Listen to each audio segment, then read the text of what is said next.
Hello everybody, I am Gabby Turner and welcome to my channel. So welcome back if you are already familiar with me and my readings, and welcome for the first time if you're a newcomer to my channel. In this reading we're going to be asking, are you being true to yourself? So that's a pretty open-ended question. There's not really a yes or no to it. In some ways, maybe you are being true to yourself. In other ways, perhaps you are denying certain aspects of who you are. So we're just going to see what your spirit guides have to say about that. That's how I view my personal approach to reading. I feel my own guides are here to support me as well, but ultimately what I'm doing is translating information from your own spirit guides and other divine helpers, such as your angels, also your own higher self. So we have 6 options here, and I want you to get in touch with your intuition and choose whichever option, or maybe options. If you feel pulled to more than one, then there might be more than one message for you, or you might have messages in more than one reading. So we have 6 options here, and I want you to choose one of those options or more than one, like I said. Timestamps are going to be down below if you want to go directly to your reading. And if it helps, I'm going to tell you what each of the gemstones are on the top of each of these piles. And for some of you, that might help you to know which reading is meant for you. For others, that's not going to be helpful to you because you tune into your intuition differently from that. So just know what works with you. And if you're still developing your intuition, which even I also am continuing to develop my intuition, but if you're interested in developing your intuition, just know that even doing these pick a card readings is an opportunity to be practicing what works for you in terms of getting in touch with your own intuition. And I think that practice, first of all, is one of the best ways of developing intuition, and then seeking confirmation. So when it comes to a pick a card reading, practice means you're watching the readings, you're practicing your intuition by trying to intuitively connect with which pile is meant for you, and maybe none of them are meant for you. Perhaps your intuition is telling you that, which is also important to be aware of. And then the confirmation element, of course, is listening to the reading and confirming, yes, this sounds like me. This sounds accurate. There are things here that I know logically to be true. And on top of that, there is further information that maybe I wasn't as aware of, but the fact that I can confirm that a lot of it is already accurate helps me to be more trusting that the new information coming through is coming through intuitively. All right, so that's what seeking confirmation is. And so, and you can apply this development of your intuition to other areas as well. If the phone is ringing, you can practice your intuition by trying to guess who it is, for example. Or if you hear the little notification that someone has texted you, before you pick up the phone, try to use your intuition to see who it is. And then the confirmation would be whether or not you're right. So there are many ways that you can do that, but if you're interested in developing intuition, think of the pick a card reading process as one way of doing that. All right, so the reading number 1, the stone on the top there is astrophyllite. For number 2, it's labradorite. For number 3, it is amber. For 4, it's magnesite. For number 5, it's Tibetan black quartz. And for number 6, it is green calcite. All right, so whenever you're ready, I will meet you at your reading. Just use those timestamps below. All right, welcome to everybody who chose reading number 1. So first we're going to go through a little process here.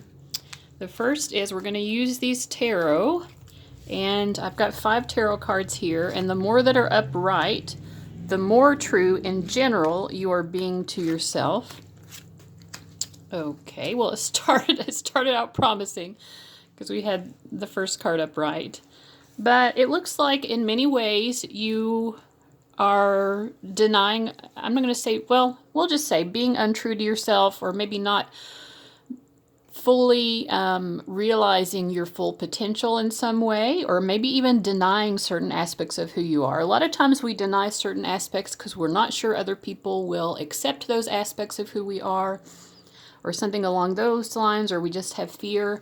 Now, the very first card coming out, though, is promising because it's the Judgment card, and the Judgment card is kind of like that moment when the caterpillar is emerging from the cocoon and becoming the butterfly. It hasn't quite stepped out of that cocoon, but it's about to break out. So that's what that Judgment moment is. This card can also relate to just the ascension process, which is both an individual and a collective process that we're all going through right now here on planet Earth as we ascend into higher dimensional awareness. And so I think that you guys are in a process right now, which is very positive. You're just about to burst forth. The Tower card is reversed too, so I really feel like you're about to really come into your own. But there is something blocking that. Yeah, I feel like mostly for you guys, it's that the trueness of yourself is trying to emerge from that cocoon. You're trying to emerge as this butterfly, whatever that means for you. And there's just a feeling of maybe not being quite ready yet. You know, because it's kind of like you're at the end of the diving board and you're just not quite ready to jump in. You're like, I need a moment here. You know, I'm a little concerned, a little stressed out about this process. I think you guys can feel it. You can feel yourselves in the moment of becoming more self-actualized. Right? You're like, wow, I am kind of growing into myself in a way. But it's a little bit scary, and maybe you just feel like you need a little bit more time before you totally dive in. So you're hanging out at the end of the diving board. You're sort of mentally and emotionally perhaps preparing yourself. I think that you guys are probably very empathic, and so you might be aware of that. And I think part of the process for you of becoming more true to yourself is accepting this gift more of being an empath. So being very aware of other people's emotions, kind of, you know, being psychically aware even of what's going on with other people emotionally, being able to feel someone else's emotions.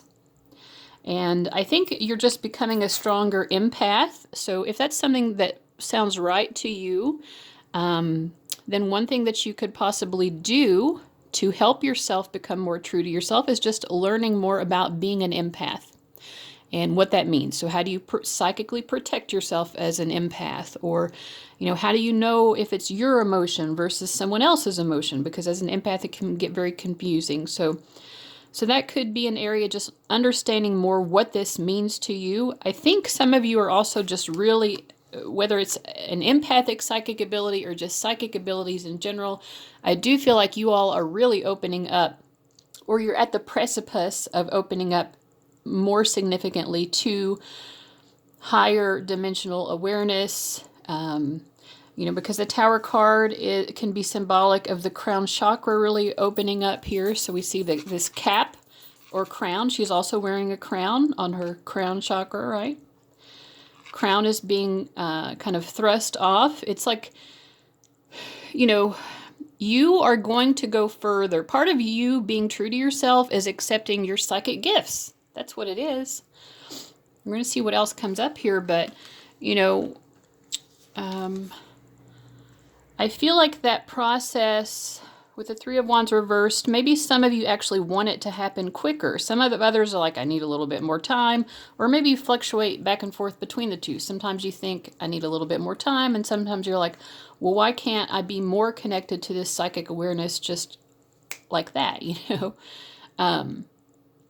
But there is a feeling here like that you've already contributed to this development of your true self, which is someone who is psychic, someone who is ascending, I think, more into your spiritual gifts. But it's sort of like a process here, like it could be a little bit like 2 steps forward, 1 step back with the Three of Wands. I feel like that's kind of what you can expect, and I think that the more you can be okay with that, the better. So the Three of Wands is about someone who is, it's like a merchant who has sent their ships off. They're watching their ships go out to sea, and they have to trust that, you know, I've put a lot into this area of my life, and now it's a little bit of a waiting process for the bounty of those ships to come back to me. So like I said, a little bit of a 2 steps forward, 1 step back at times. And I think just being in the flow and being comfortable with that and understanding, it's like the ocean tides going out and coming back in. Is the ocean wrong for, you know, should it always be coming in? No, it shouldn't always be coming in. There are reasons that things move in cycles like this. And so accepting the cycle of how your spiritual psychic gifts are developing and how that is allowing you to connect more to your true self is going to be really beneficial for you guys. Let's see what else we can find out. Now, I pulled one Osho Zen card for you guys to just kind of like really, if we could just have one card that really demonstrates your true self. It is Intensity. What a beautiful, passionate card from the Osho Zen Tarot deck. Let's see here. All right, so this card, I had to look it up in the book to make sure because I get a little confused with this deck. This is the Knight of Wands or the Knight of Fire. Their version of it is Intensity. And so it's about someone who is just moving with intensity and passion in life. So your true self wants to embrace the intensity, and it's about, when I read in the book, it's about being very connected to the present moment. And I'll read a little bit from your book here. It's a recognition that now is the only moment there is, and here is the only space. When you act with the intensity of the Knight of Fire, it is likely to create ripples in the waters around you. So you are meant to have an impact on the world around you by being intensely connected to the present moment. Some will feel uplifted and refreshed by your presence. Others may feel threatened or annoyed, but the opinions of others matter little. Nothing can hold you back right now. So you're growing into your truest self, whether other people like it or not, and shedding that need to satisfy what other people want of you is part of you coming into your truest self as well. I feel like a lot of times empaths especially do get really caught up because we are so connected to how other people feel. It does tend to impact us more just because we have a greater awareness of it.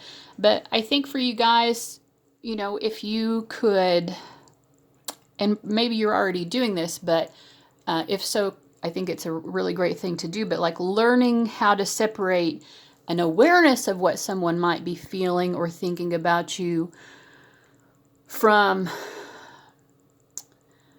you know, feeling like it's your job to satisfy them. You know, you can be aware like, oh, this person's annoyed with me stepping into my true self. And you can say to yourself, okay, I have an awareness that they feel that way. I have an awareness that that's a very human response. I can accept that this person has this very human response. And I can continue to move into my true self more fully because I know that that's what we're all meant to do, including this person who seems annoyed to me. And maybe at some level, when you do feel like you're annoying people simply by growing into your true self, you can think to yourself, you know what? That annoyance that they are feeling might actually be the trigger that they need in order to step more fully into their true self. And so I'm not hurting them by stepping into my true self, even though it seems to bother them, because it could be, you know, like a trigger or a push in the right direction for them. So it also says here in the book, you have not to be a follower, an imitator. You have to be an original individual.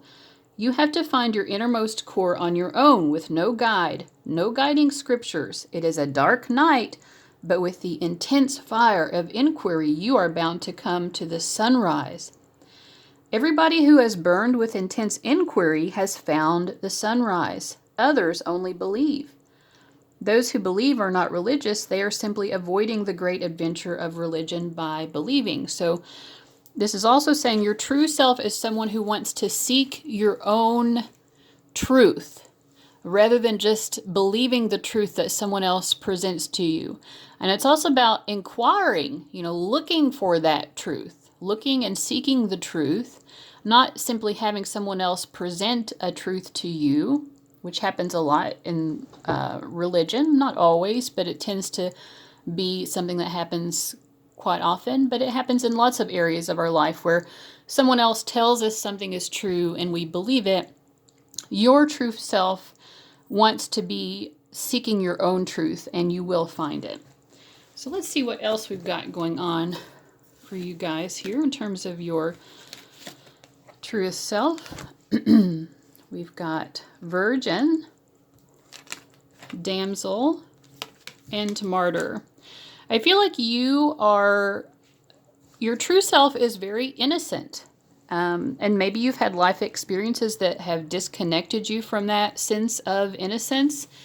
And I feel like you are meant to reconnect with that, understanding that you are a very pure individual, and letting go of anything that has taught you otherwise.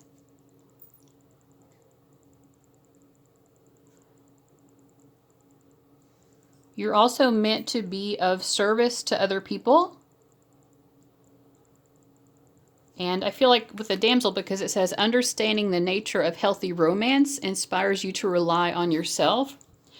I think that you're learning how to be of service to other people without getting bogged down by their energy. Because as an empath, you're going to pick up a lot of negative energy from other people. And to stay in touch with your truest self, you need to continually be purifying yourself. You are a pure soul, so that's your true self. And you need to continually be purifying yourself. So chakra cleansing meditations, drinking more water, saltwater baths. There are so many ways to do this, but whatever works for you in terms of like continuing to purify yourself energetically and physically, from what you pick up in the course of life and in your, interactions with other people.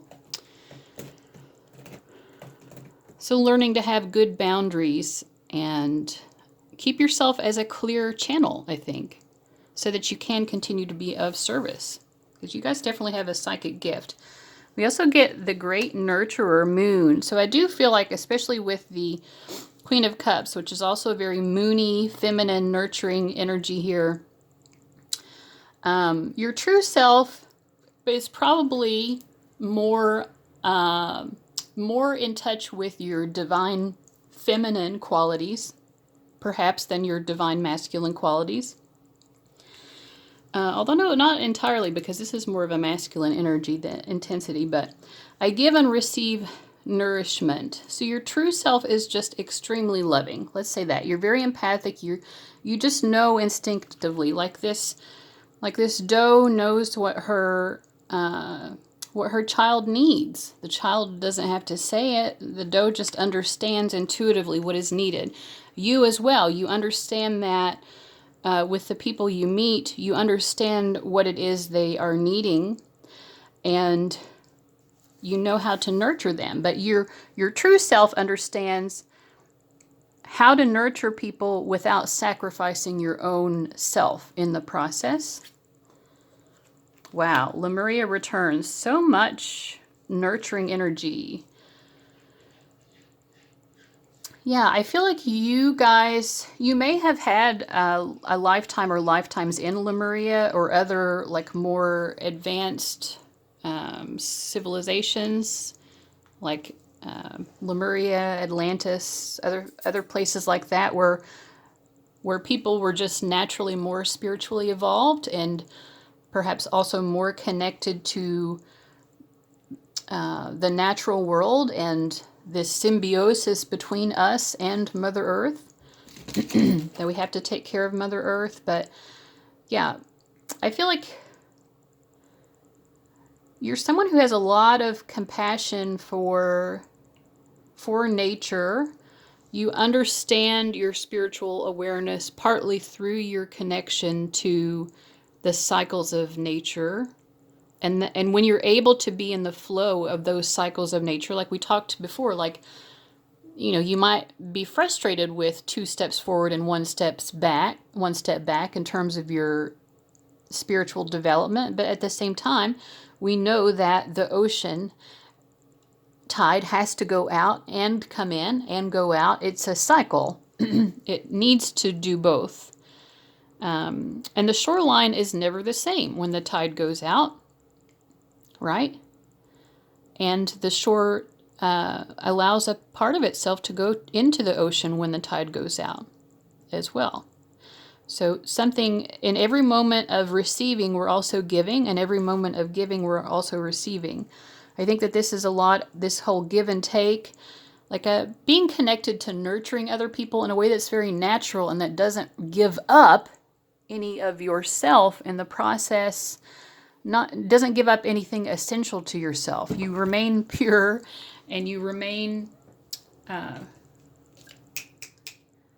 with your own strength of energy. You don't compromise your own strength of energy, but you are giving something to someone when you receive. Have you ever given someone a present and they were so delighted at the present and it was a gift to you to see how happy they were? So I feel like this is part of your true self as well, as just really understanding. And when we move more up into ascension and into 5th dimensional awareness, that's part of it, is just things just flow more easily. Everyone gives what it feels natural to give, and everyone receives what it is that they are needing to receive in that moment. And there's no lack. The flow of abundance is just always flowing. The tide is out when it needs to be out, and the tide is in when it needs to be in. Your true self is very connected to that. Okay, so we have experiments. It says manipulation of nature, forcing change, cruelty in the pursuit of knowledge, and arrogance. So I feel like your true self is definitely a seeker of knowledge. You are pursuing knowledge, and there are going to be moments in that pursuit of knowledge when maybe you make mistakes or you get off your path a little bit. And I think that this is just a reassurance to you that that is your true self. Even when you get off the path, you're still on the path. It's an experiment. Okay, so you experimented with something, or you made a mistake, or you were in your shadow, which we all have. You might try to distance yourself. Maybe the reason that so many of the cards were reversed in the beginning is because you really try to distance yourself from your shadow, and that is also something that's going to help you all as well to step more into your true self, is just accepting that the shadow is also necessary. Like I said, if you think that you've gotten off of the path, that was part of the path. And you can accept that about yourself. And when you try to push the shadow away, that's like forcing change. It's like trying to force the ocean to only come in. Sorry to keep going back to that metaphor, but it seems so helpful. Forcing nature and your own personal evolution to develop in a certain way is maybe something that you tend to do as an effort at pushing away the shadow that you don't want to be part of your true self. But it is part of your true self, and you actually benefit from accepting that. All right, let's see what else we have. We have Mother Mary, lots of very mothering energy. Yeah, you all are just meant to be very nurturing people. This also says expect a miracle. So I think in your true self, you are someone who believes in miracles. Easy does it. So when we talked in the very beginning that, some of you might feeling like, well, I need a little bit more time before I jump off of this diving board. That is wonderful. There is no need to hurry or force things to happen. See, this is about forcing change. This one is saying, and that forcing change is not productive. This was saying everything is occurring in perfect timing. So wherever you're at, if you look up and you're like, oh, I'm totally off of the path, this is okay. Be gentle with yourself. Say, okay, this is where I'm at. So let me continue along this path that I'm creating, and that's okay. I'm going to be gentle with myself and gentle with other people. You're very a gentle, nurturing person, and you need to make sure that you are giving that gentleness to yourself as well. Blossoming. You definitely are blossoming into your true self right now. And again, this talks about having patience. You are just getting started, so have patience with yourself in the process and do not give up. Yes, lots of confirmation of that. And then we also have bold, which kind of relates back to this Knight of Wands. You know, like you are very gentle and being patient with yourself is very helpful. But you have such a thirst. You have such a strong drive to develop yourself. And that's wonderful. So it's like, be gentle with yourself, but like when you're really feeling passionate and you just want to go for it and take risks and be daring and, you know, like go have really wonderful experiences in life that are going to open you up more and more, do things that are adventurous that you haven't done before. That's wonderful because that connects you more fully with your true self as well. And your gemstone in the beginning was astrophyllite. Oh, wow. And it says, unlock your highest potential. That's an interesting final, you know, just a final way to wrap this up, because that's exactly what you all are doing. You're unlocking your highest potential. It's like the key is in the door. You just haven't turned the key yet. And I don't want you to misunderstand what I'm saying and think that I'm saying that you haven't done any development. I'm saying you're about to step into some much greater level of awareness than where you ever have been before. I'm not saying that you don't have any development or awareness. I'm saying that you are unlocking the next level, which is a very significant stage that you're stepping into. And that key is in that door, but you just haven't turned it yet. You know, you're like I said, the caterpillar that is in the cocoon. You've fully developed. You are the butterfly at this point. You just haven't opened that cocoon to step into this new stage of your own personal ascension process. Well, that was a very interesting reading. It was kind of long too, so if you stuck with me throughout all of that, thank you. And I hope that it was a helpful message. Thank you so much for watching, and I'll see you guys later. Bye-bye. All right, welcome to everybody who chose reading number 2, which was the Labradorite. Let's see what's going on with you guys. Are you being true to yourself? So first we're just going to use these tarot cards. And the more cards that are upright, the more you are currently being true to yourself. And the more that are not, that are reversed, the further you are away. So this is interesting. So we have the World card. So this is so far it's already kind of feeling like reading number 1, but we'll see. I think this will be a different message, but it is similar in a certain way that I feel like your true self is really beckoning you, and it's just really waiting for you to embrace it with the World card upright. Or you might have a certain awareness of your true self, but you just haven't stepped into it fully yet, because we have most cards reversed. So I feel like you are someone who is very curious, for one thing. Maybe you think that your curiosity or need to have adventure or to seek answers, maybe you feel like sometimes your need to seek answers is wrong in some way. I'm going to pull some clarifying cards to understand why you might be denying this aspect of your true self.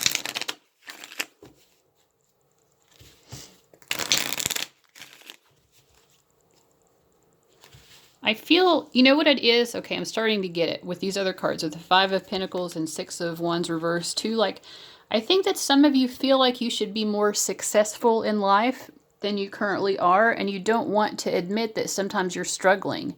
Like you would rather present this image of wholeness, of completion. You would rather people see you as someone who's already completed all that you need to complete, or who's already achieved this ultimate level of success, whatever success means to you.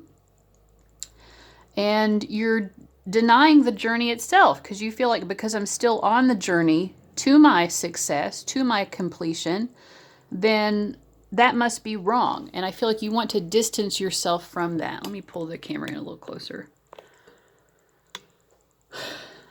Yeah, but let me see if the Rider-Waite gives us any more insight.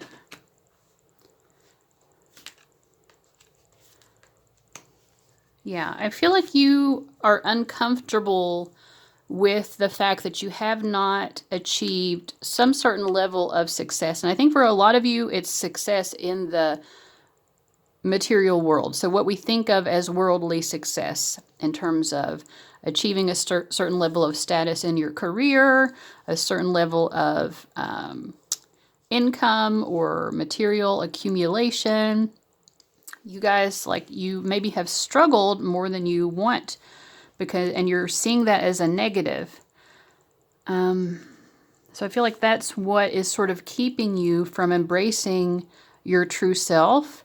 And if you were able to embrace your true self, you would see more that the journey that you're on right now is just as important and just as significant and just as true as this whatever this destination that you have in mind.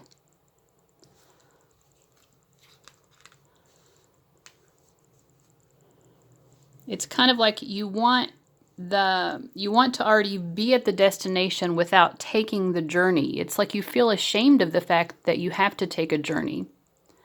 You know what I mean? It's like, let's say if you worked your way up to the top of some sort of organization, like maybe, well, let's say your goal is to be the CEO of like a major corporation or something. I don't know.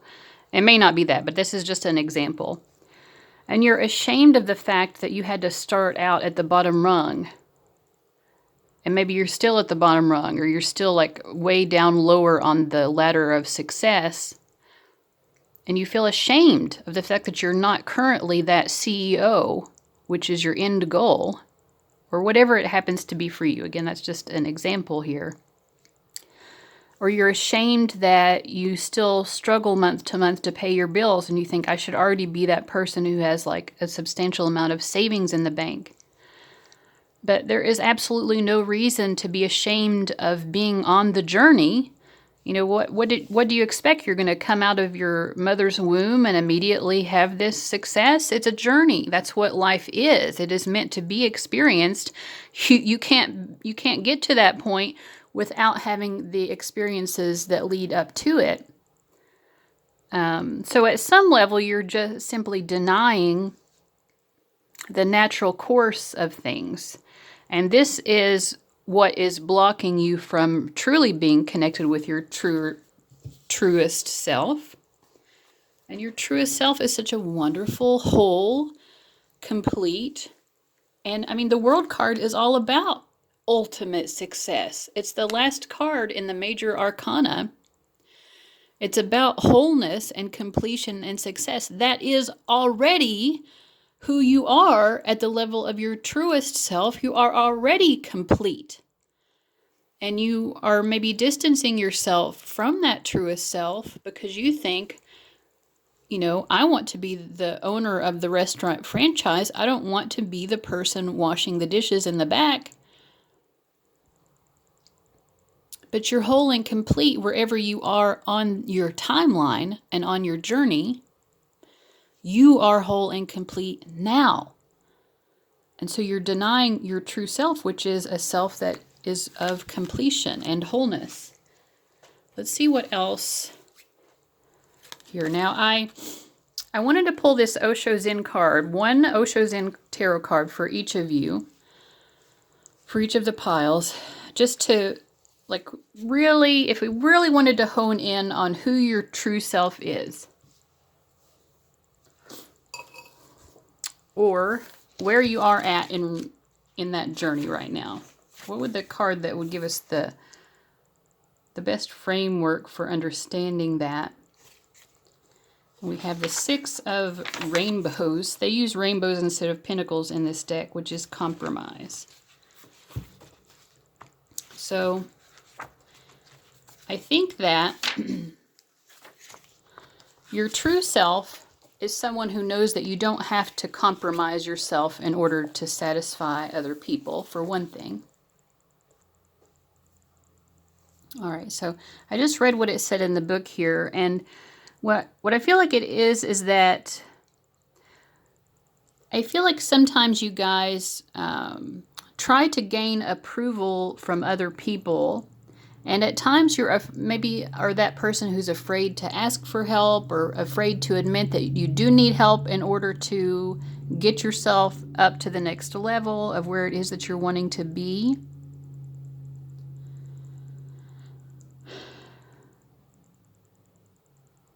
And it's a way of sort of repressing who you really are in order to feel like you're satisfying what other people want you to be.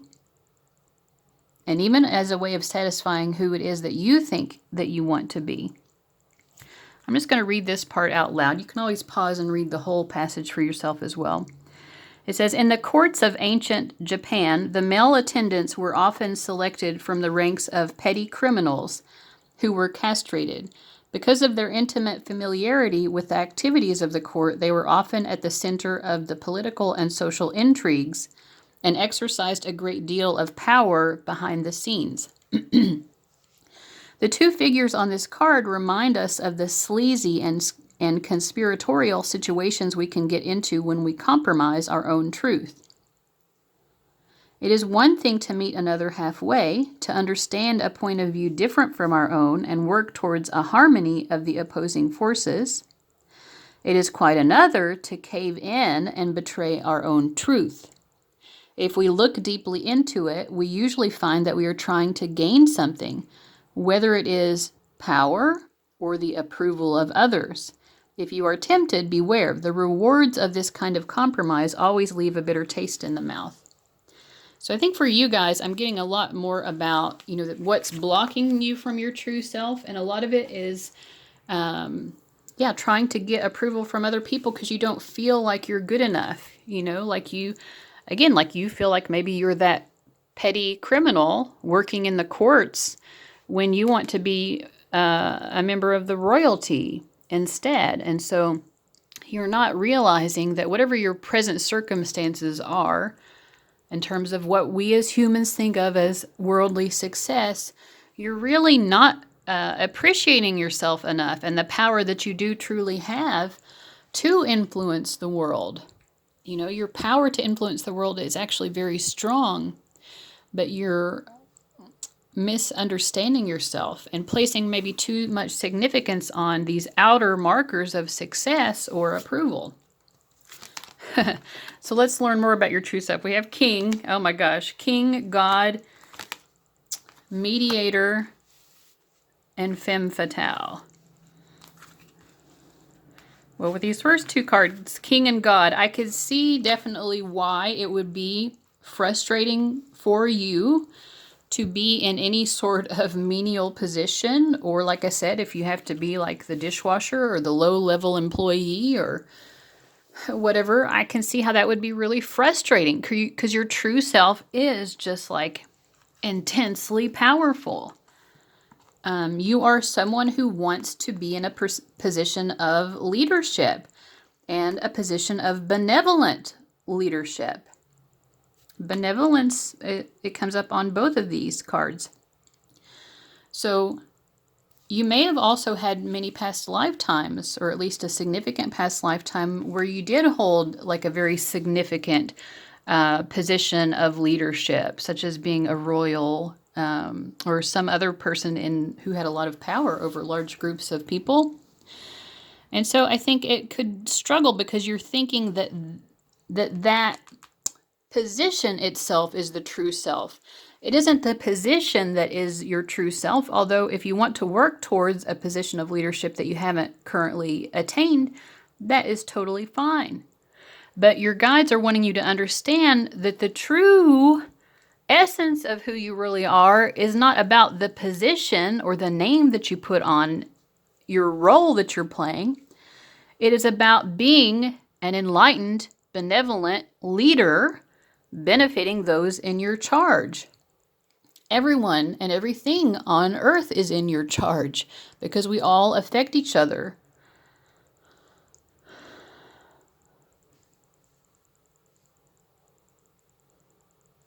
With the mediator, it reminds me of compromise as well. You are someone who you can take on leadership in the form of understanding both sides.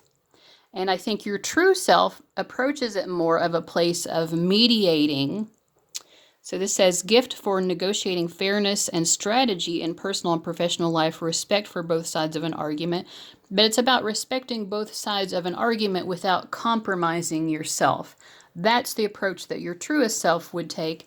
Now, when you're denying your true self because you're ashamed that you don't have some sort of significant role of leadership that you're wanting, that's when you might distance yourself from your true self or deny your true self because you feel like the only way to gain this power that you already inherently have, you don't have to gain it, but you may fall into the trap at times of feeling like you have to gain it through compromising yourself and being who you think other people want you to be.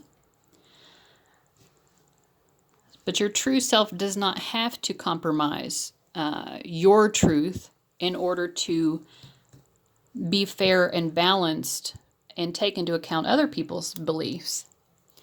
Then we have the femme fatale, highlights the erotic energy of the feminine, opens your heart when your dependency is rejected. I'm going to pull some other tarot to help me understand what this particular card is trying to say.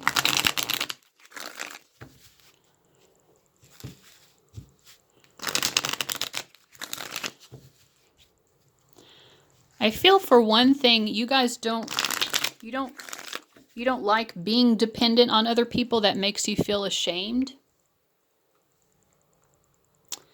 And this is about being more comfortable with the fact that sometimes we need to be dependent on other people, and that, you know, like if we don't have enough money to pay the rent and we have to borrow a little bit from somebody, you know, like I feel like you guys are the group who would feel really bad about that. And interesting, we have the Knight of Swords coming out again. There's such a strong independent streak within you guys. And that's wonderful. I think your true self is highly independent. But the thing is, the truth of life is that we're also all interdependent. You can't always be the benevolent king handing down, you know, nice things to the people beneath you. Sometimes in life, you're going to be that person who's holding out your hands because you need something. You need assistance or you need resources. And the more that you feel ashamed of circumstances in which you find yourself needing other people, the further you push away your truest self, which is a self of power and benevolence.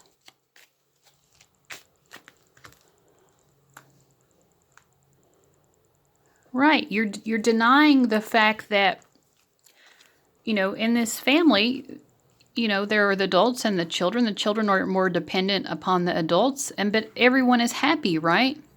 Everyone is giving and receiving. You know, the adults have to provide for the children, but then the children bring so much joy and delight into the lives of the parents. You know what I mean? Like the king, this benevolent king, enjoys giving. And I think that's what you want to be in the energy of. You feel like you can only be true to yourself if you're the one giving, if you're the one taking leadership. I feel like your task in life is to understand that you can be still in your true power and be the one who is more dependent at some level. Let's see what else we have. We have the Merchant, Mercury. I do feel like you guys are very connected to the material world, probably very career and money focused, and that is an aspect of your true self. It says opportunities to prosper are everywhere. Your true self is a self that is very connected to heaven and earth. And that's wonderful. Just like the tree, it doesn't just grow in one direction, right? It doesn't just grow upward, but these roots have to grow deeper and deeper down into Mother Earth as well. And I feel like you are a very grounded individual. You are someone who's interested in earning money and, gaining in prosperity in that physical sense. And you're someone who's very good at it.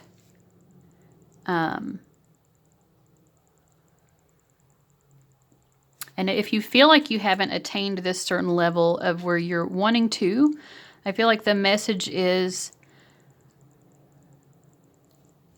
a validation that because your roots are so deep and you are someone who's so connected with the material world in a deep way, eventually the fruit will come to the tree. It just maybe it hasn't come yet. You're a very sacrificing person, but there are those sacrifices which are worth making, and there are those that will destroy you. So, it's like, I think that in both ways, whether you're compromising yourself or not, it's all really your truest self. But I feel like you sometimes get caught up in making sacrifices that destroy you. And even though that might be part of the journey to stepping more fully into your truer self, you might have to, quote unquote, destroy yourself many times before you learn the lesson of, oh, that doesn't really make me happy. I think I would be of greater service if I would stop destroying myself. But this is the shadow element of you, and this is also a part of your true self is the shadow. And just accepting, okay, maybe I'm someone who sacrifices too much because I always want to be the one who has something to give. So I always want to be sacrificing because that affirms to me that I'm the one who has something to give rather than the one who's dependent. But sometimes this sacrificing, it is not taking you in a direction that is ultimately very beneficial to you. So we also have yearning, longing for someone, undesired separation, and pining. So this might be about a person, but I feel like in general your energy and being so self-sacrificing keeps you in this state of not having.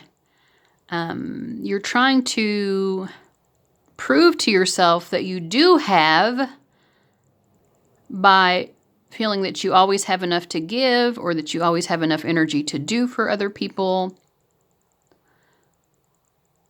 But you have to accept that a balanced understanding of your true self is about understanding give and take. That if you could just open up more to receiving, then you wouldn't feel this separation from what it is that you desire. Because you would be allowing yourself to accept the many gifts that are coming to you and not feeling bad about yourself for doing so. I feel like you are someone who, your true self understands fairness at a very high level. You do understand that life is fair and it has to be balanced at the level of your truest self. And I think that you're just going through a journey right now where you have to maybe experience compromising yourself or sacrificing yourself too much. Maybe you just have to experience quite a bit of that before you are, you've kind of acquired enough experience of that to understand how to approach it from the way that your true self really desires to, which is about, like I said, the balance, give and take, understanding that there's always enough for everyone. It's okay to receive. It's just as okay to receive as it is to always be giving. We have Lakshmi, Bright Future, Vesta Home, and Nematona, Sacred Space. I feel that the more you can be optimistic about the future, the more in touch you will feel with your truest self as well. And that might require you sometimes to just spend some time alone. You know, maybe you need to have these moments of being a homebody and kind of pulling your energy back from other people so that you're not sacrificing and giving so much in order to prove your worthiness or prove your level of achievement by always doing that. Sometimes you just really need to go within and, you know, take care of yourself. Just be more attached to self-care, you know, physical self-care, like cooking healthy meals for yourself, exercising, but also spiritual self-care, connecting with the divine in whatever way you understand the divine, connecting with your own soul.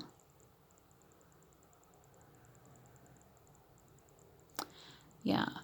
It's just not worrying so much what other people think of you, not worrying so much about having to achieve something.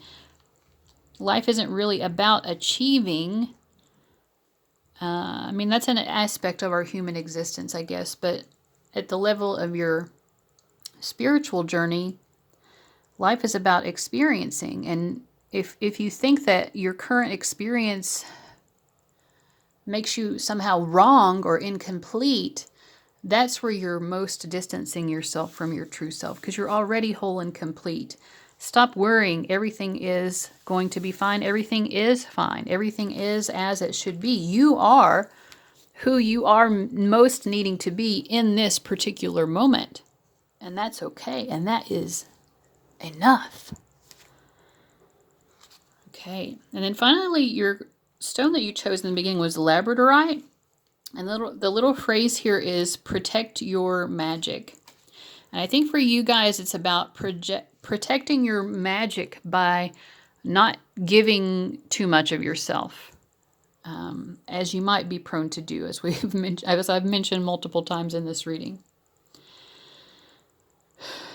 And also protecting your magic just by knowing that you do have this magical power, that this magical essence, I guess you could say, that you have a light inside of you, and there's no reason to deny that. You know, if you feel like you're out in the cold and you don't have anything to give, there is still a light inside of you. You know, stop denying that. And it's a powerful light.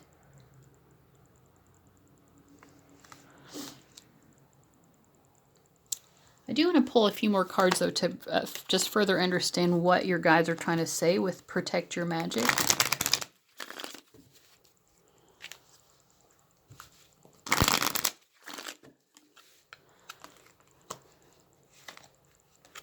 Five of Pentacles coming up again. You guys really feel like you're not enough sometimes, and you really don't like asking for help, because, you know, these people, they're out in the cold, but they're outside of a warm church. They could go inside and ask for help. They could ask for assistance. And yeah, you guys have a lot of trouble with that. Maybe a lot of Capricorns watching this, or people with strong Capricorn energy. That tends to be a sign that wants to be self-sufficient like that. But protect your magic. I think some of you as well, in terms of protect your magic, I think you lose or dissipate some of your personal power at times through addictive behaviors, which the Seven of Cups often symbolizes, or just being emotionally scattered, not knowing what you want out of life because you get confused with what other people seem to want out of life, and it makes you not really sure what you truly want. And sometimes perhaps some of you numb yourself from this feeling of lacking direction that you have, or this feeling that I'm not whole and complete because I struggle sometimes, maybe struggling financially or struggling with your life purpose or whatever it is. You don't want to be dependent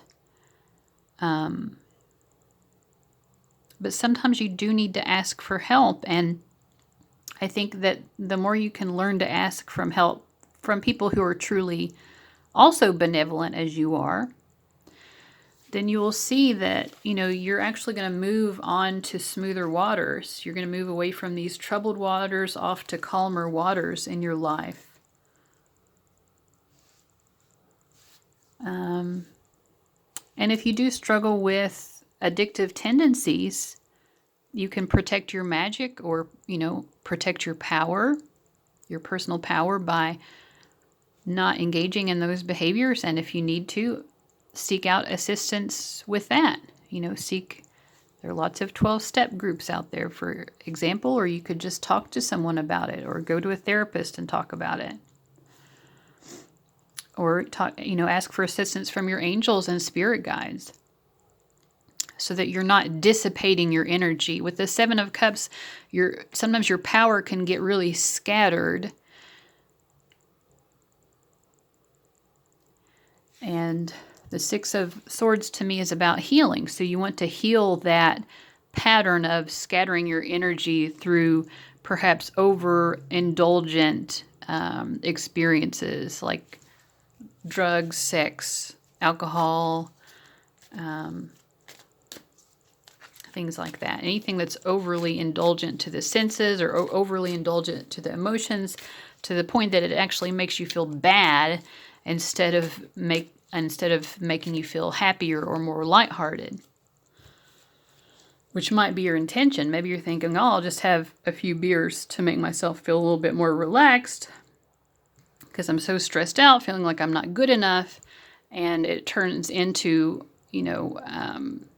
drinking beer too much, more than you wanted to, or whatever it is for you. Maybe it's not beer, but you know what I mean? Like, to the point where it doesn't feel good, It's like, when I have this grilled cheese because it'll taste good and be comforting, but then, 4 grilled cheeses later, you're like, oh, I don't feel so good, And when you get into a pattern of that overindulgence, then of course, the negative results of that, it creates a snowball effect. So the negative results become greater and greater, and the enjoyment of that overindulgence becomes lesser and lesser. And so I feel like your guides want you to seek out support if you need help with any form of overindulgence like that.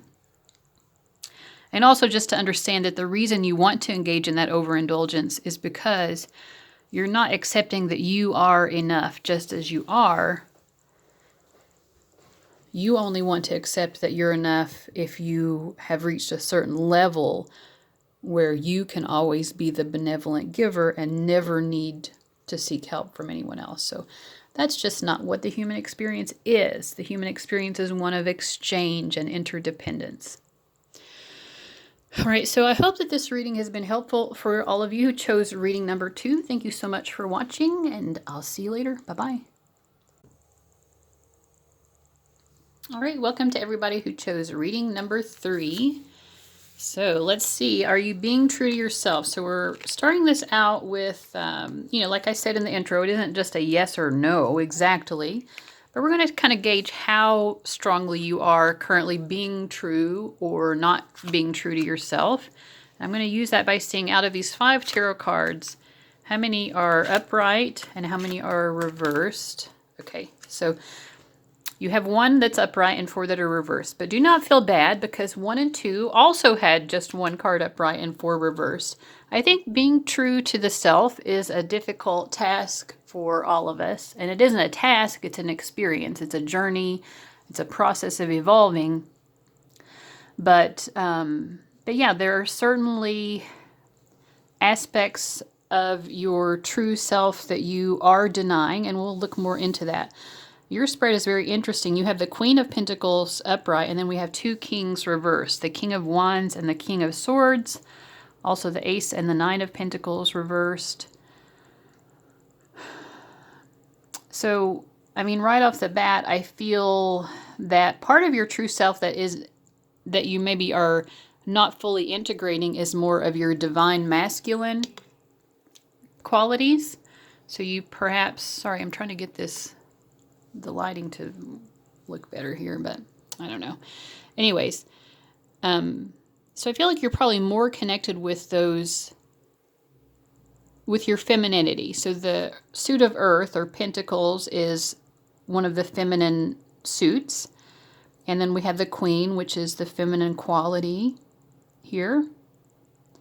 So I think you're very comfortable with nurturing, taking care of people, taking care of hearth and home, that sort of thing. But you're also an intellectual person. You're a go-getter. And I feel that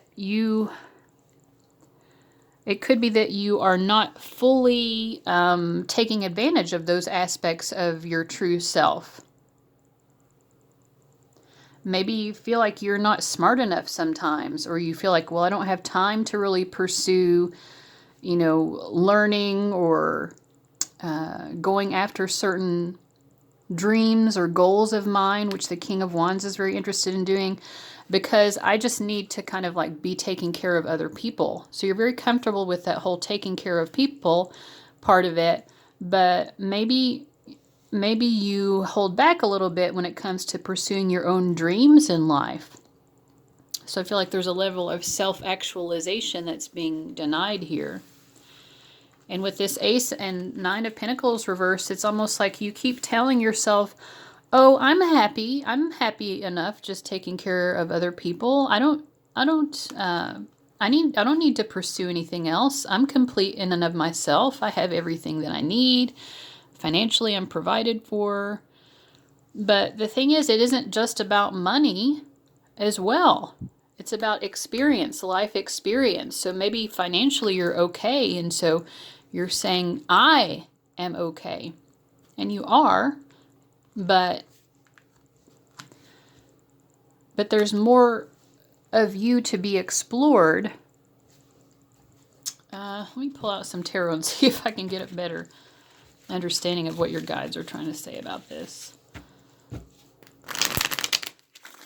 So on the bottom of the deck already, I saw Ace of Wands and Five of Cups.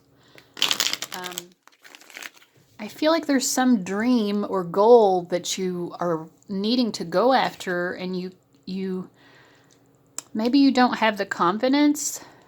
For some of you, it also could be a dream or goal that would require you to maybe compete with or contend with or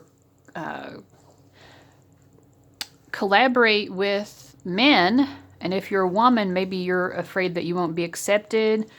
Or if not men, then people who are more like masculine nature than you. And you're like, well, am I going to be accepted? And am I going to be treated as an intellectual equal? Am I going to be treated as someone who's equally talented?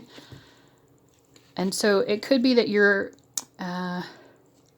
so caught up in these concerns of being seen as an equal, and maybe it doesn't have to do with male or female even. It could just be like in general, like you want to be seen as an equal. And you're maybe afraid of pursuing your dreams in some way because of that fear that you won't be seen as an equal.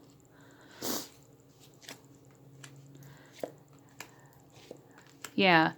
Some sort of fear of not belonging is keeping you from really going after your dreams and really stepping into this higher level of yourself. That's what I feel like is going on here. Let's see what else we've got. So I wanted to pull one card from the Osho Zen Tarot deck to just really give us kind of the truest sense of your true self. And for you, it is the Master.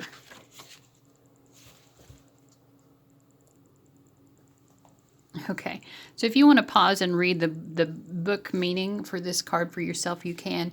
This is an interesting card because it's an extra card in the Major Arcana in this particular deck, the Osho Zen Tarot. And it comes after the World card. So the Master card. And it's about, your true self has this tremendous awareness. And I feel like you're already tapped into it. You're very comfortable in life. You feel very attuned maybe to the present moment, or you're more or less enjoying life, I feel like. And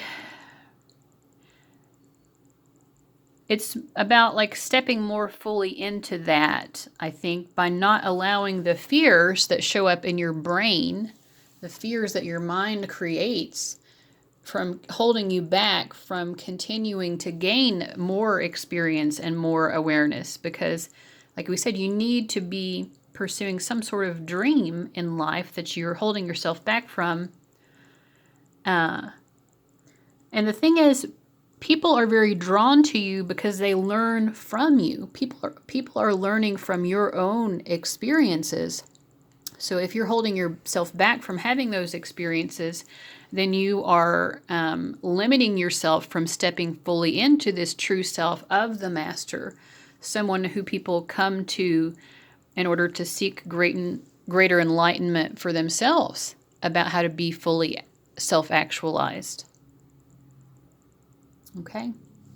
So that's what I get there. And if you want to read this, if you didn't already, you can just pause and read the book information yourself. I'm going to move on now into the remainder of the reading here for you guys. Okay, what else should we know about this person's truer self? Master, teacher, yes, you're definitely meant to teach people, and it might be actively teaching people, but I think a lot of it is sort of teaching through example of not being afraid to pursue all of your truest callings in life. We have companion, loyalty, tenacity, and unselfishness, especially with the Queen of Pentacles. You're someone who's just very accommodating to other people. You find your joy. To me, the Queen of Pentacles, for example, is a really good hostess. How to make good food for people, to make people feel comfortable. You know how to say the right things, to be comforting, to give someone a hug when they need it, that sort of thing. Oh, angel. Well, that's very sweet. I think you guys really touch people's lives in ways that you just aren't aware of. Helping those in need with no expectation of return. Yeah, similar to number 2, you are definitely a giver. Very compassionate person, someone who has a lot of wisdom to share, and just a lot of sweetness to share as well.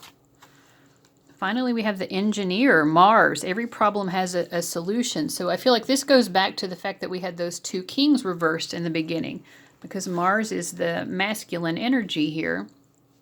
And that's the part of yourself that you are maybe not fully embracing as much as you are your more feminine qualities. So the engineer, every problem has a solution. I feel like you guys are people who can really make wonderful things happen in the world.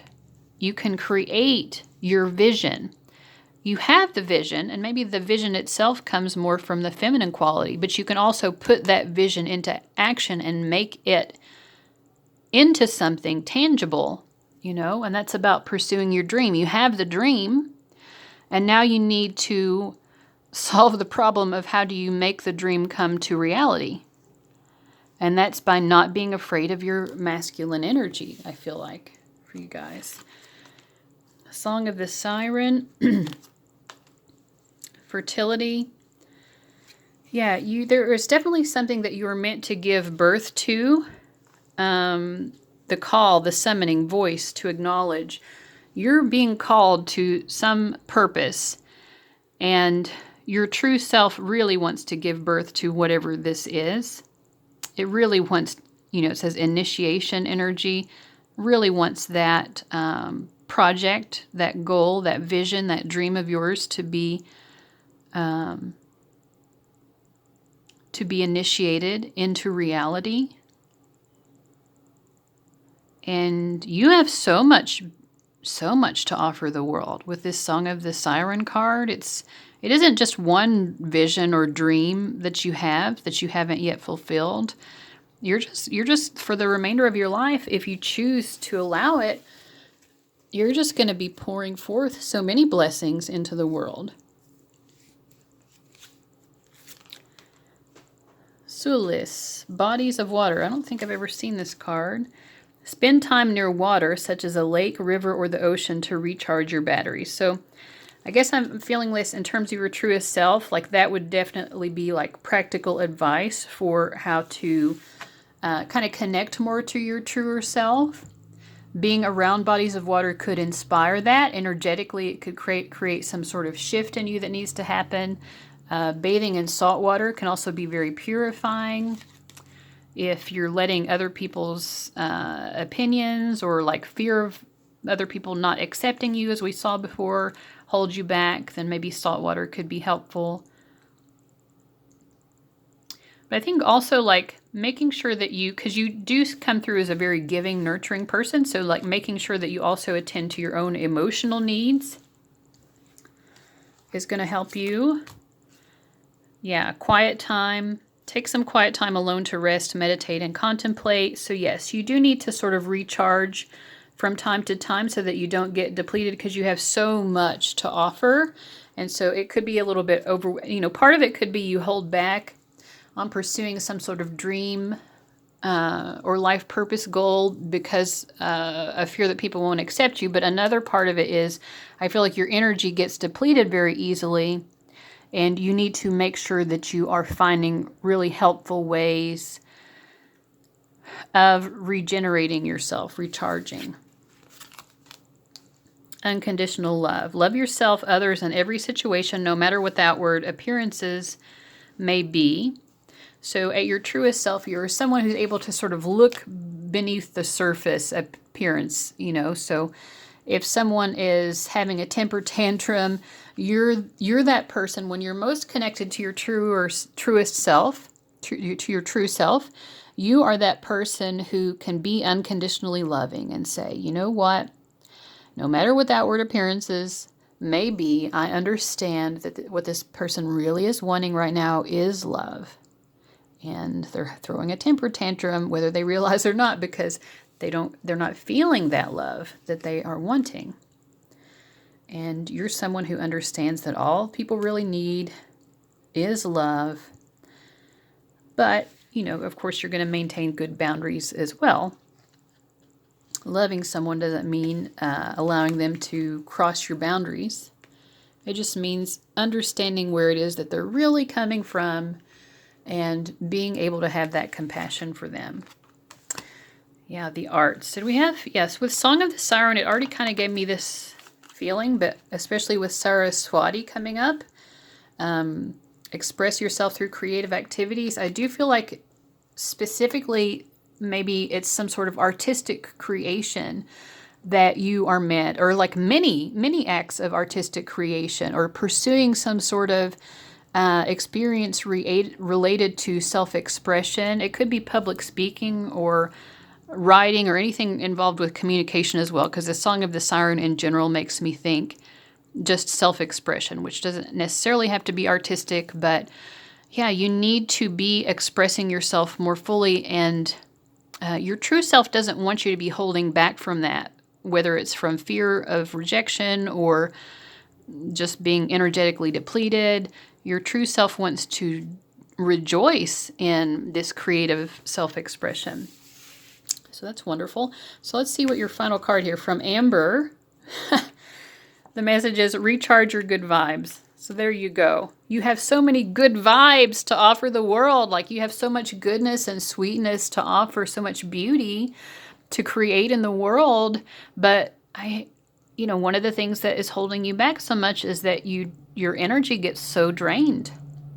And I think it is because you are more comfortable with this feminine aspect of being a giver and taking care of people.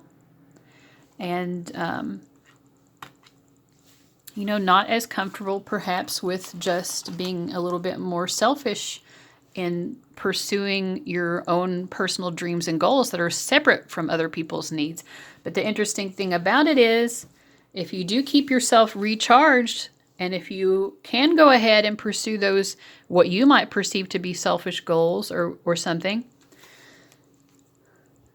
you are being the master simply by doing that, because people are learning so much from the way that you are really stepping into these wonderful gifts that you have to offer, gifts of self-expression that you are meant to be offering.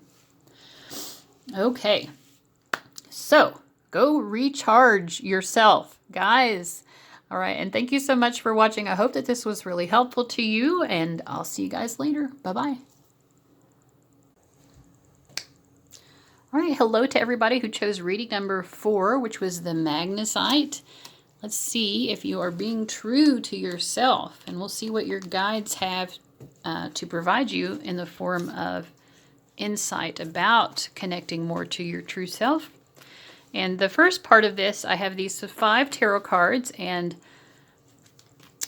we're going to see how many of those are upright and how many are reversed. The more that we have upright, the more you are truly in touch with your truest self, and you have 3 of the 5 cards upright. So the first 3 readings only had 1 card upright each. So you guys are actually like really pretty closely connected with your truer self.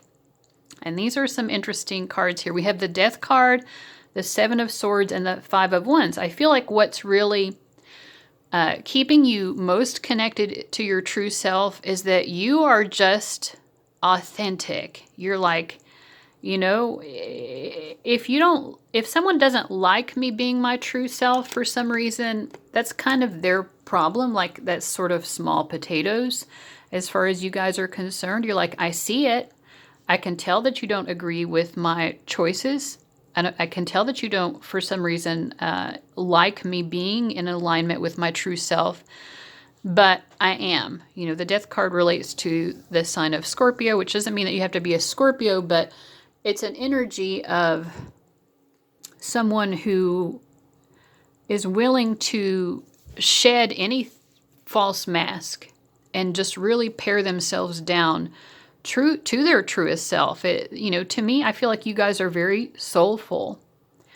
With the 8 of Swords and the 3 of Cups reversed, I feel like you've given up a lot of your fears about other people's thoughts or expectations of you. And that is such a human struggle. Sometimes I watch these readings and I feel like a reading is really meant for me. And with this one, I do not, because this is still like a difficult area for me personally, being so worried about what other people think about me. And I just feel like you guys have really come a long way in letting go of those fears of what people think. You're still aware of it. I feel like with the 7 of Swords, like you're looking back at this 5 of Wands, which is about disagreements or, you know, people being at cross purposes with each other. You're very aware that sometimes people don't appreciate your true self, or they don't like the choices that you're making. But you're always going to be in service to your truest, most authentic self anyway. So I think that is very much to be commended. Next, I wanted to pull 1 tarot card from the Osho Zen tarot deck to kind of like really just, you know, my intention was which card here can most fully embody the true self, or the place where the viewer is in terms of becoming in touch with their true self. And we have, this is their version of the High Priestess card, which says inner voice. So this this card is all about finding your true voice within, you know, not paying so much attention to, again, to that noise of what other people think you should be doing. I'm going to read a little portion here of the book, and this is a little trick I learned from Arcanon's Teller. If you haven't viewed her channel, you might want to, but I'm just going to read a portion of it, but then if you want, you can pause the video and read the whole section for yourself. But I just wanted to read this little portion here. It said, "There are times in our lives when too many voices seem to be pulling us this way and that. Our very confusion in such situations is a reminder to seek silence and centering within. Only then are we able to hear our truth." So I feel like with you guys, you're just very good at that. And, there's still room here to become more fully aligned with the truer self. And, the best way that you can do is to tap into this natural ability that you have to trust your own inner guidance about what is right for you. So let's see what else your cards have to say. We have student, addict, the networker, and the sage. So you are someone who has a lot of wisdom to share as the sage here, but you're also someone who is very open to lifelong learning. You can be humble enough to know that you don't know everything, but also wise enough to know that you are wise. So you are a student and a teacher, a lifelong learner, and a lifelong provider of wisdom. So we also have addict, helps you recognize and confront addictive behavior. I feel like you guys are not afraid to face your shadow, I feel like that as well with the death card. This is the energy to me of someone who is, you can embrace the shadow. You're not afraid of it. You're like, listen, I can't do anything about my shadow if I don't admit that it's there. And we all have a shadow. And then we have networker, enhances unity through the sharing of information, engenders social awareness and empathy. I also feel like you are people who really inspire other people through your ability to share your truth, your full truth, even that of, some shadow elements. Maybe you overindulge in some areas, or you just self-destruct. You have certain self-destructive behaviors, whether it's addictive behavior or not, something self-destructive that you engage in. But I feel like you're willing to be honest with other people, and that ability to be so honest about yourself and not feel like you have anything to hide. You're like, I'm out here in plain sight, just being myself. I'm not afraid of that. I'm not afraid that there aren't certain things that I know and understand. So I'm the student. I'm not afraid that I'm someone who actually does have a considerable amount of wisdom either. And so I share it. I share both. I share my struggles and my successes. I share my wisdom and my pain. And because you're willing to share this with other people, I feel like you inspire other people to be able to be more willing to open up and share of themselves as well. So what a blessing. We also have Yamaya, Grandmother Ocean, Primordial. I feel like, again, there's just this real sense of wisdom and probably an old souls for you guys. I feel like probably some essence of having an old soul. And so you do have a lot of wisdom, but it is wisdom that that your soul has been collecting throughout many lifetimes, and yet you still have this thirst for greater knowledge. Even though you have all this accumulated wisdom over these lifetimes, you still are very much wanting to strive and very happy about the fact that there's so much more to learn, I think. We have the unseen. Too much is hidden from you.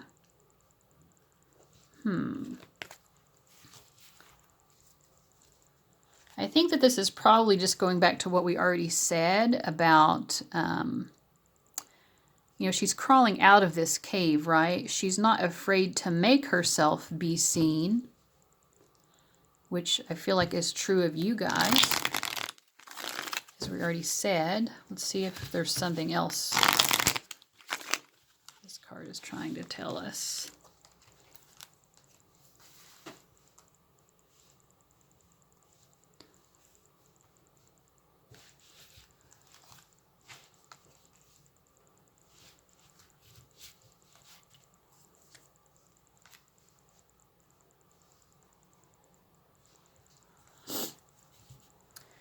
We did get the High Priestess as your truest self, so I feel like you do see a lot. You see and know a lot. You're very in touch with your intuition. Too much is hidden from you. I kind of feel like you just want to know everything. Maybe you even want to know everything about everybody, and it bothers you when there are things that you don't know. It's like, because your intuition is giving you information about people. You're very connected to other people here with the networker card. You care a lot about what's going on with other people. Your intuition is always feeding you information about what's going on with other people.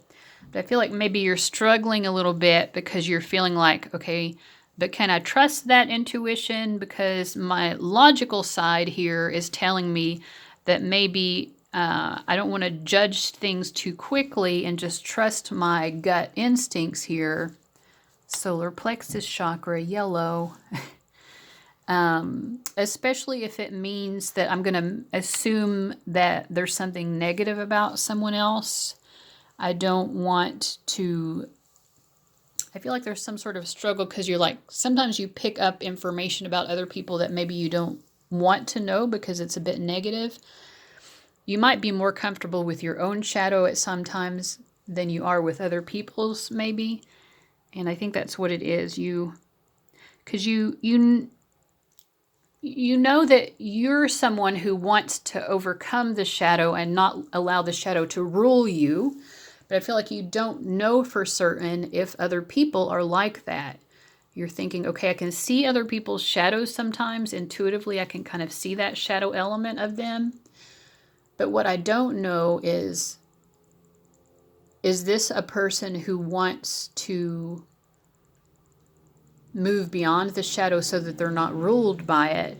Because if this is someone who likes being ruled by their shadow and wants to be in that energy or feels comfortable being in that energy, then I don't know if it's someone that I can trust. So I feel like you struggle because a lot of this is coming through to you intuitively about other people's shadow natures, but you're just not really sure what judgment to make of them or what to do with that intuitive information from a logical standpoint. I would say still, though, like the fact that you are wanting to give equal space to logic and not just totally trust intuition without any element of logic is actually very highly developed. And again, it speaks to you having this true vision, which is, when we think about where the third eye chakra and the pineal gland are located, they're located, and these are about true vision, right? Seeing truth. The third eye is about seeing the true reality. It's located halfway between the left and right hemispheres of the brain, which, one is more rational and logical. The other one is more imaginative and intuitive. So it's perfectly what you should be doing is not rushing to judgments against people based on what you're picking up intuitively, but by allowing yourself a little bit more time here to really understand what it is you're picking up on and what it truly means for you in terms of your interactions with these people. So what else? We have Isolt, undying love. The love you have shared is eternal regardless of the situation. So you're an extremely loving person. I feel like you're very romantic people, and that's an aspect of your truest self. And you are someone who loves very deeply, but with so much beauty. It's a beautiful kind of a love that you have. I think you like to shower people with your love. You might like to express your love in beautiful ways, such as with beautiful words. Maybe making or giving people things that are beautiful in order to help them understand how much you love them. Oh gosh. Yeah, you are a true romantic for sure. We also have Guinevere, true love. The romantic stirrings in your heart have propelled the universe to deliver great love to you. Yeah, and I think that this is an interesting message here. Not really what I expected in this reading about being true to yourself, but I feel like your guides want to reassure you that as you continue to embrace this true, authentic self and be unafraid of, continue to be unafraid of what other people think of you. That's what is actually going to pull you. If you haven't found your true love, if you haven't, become united with your true love yet, your guides want to reassure you that that experience is coming to you. And it's because you have so much love and acceptance that you can see your shadow and love yourself still, and have the wisdom of understanding that that's just an aspect of the whole self. The shadow exists with all of us. It exists. And it's like you're having true, undying love for yourself. And the more and more you are doing that, the more you are drawing to you as well this beautiful romantic partnership.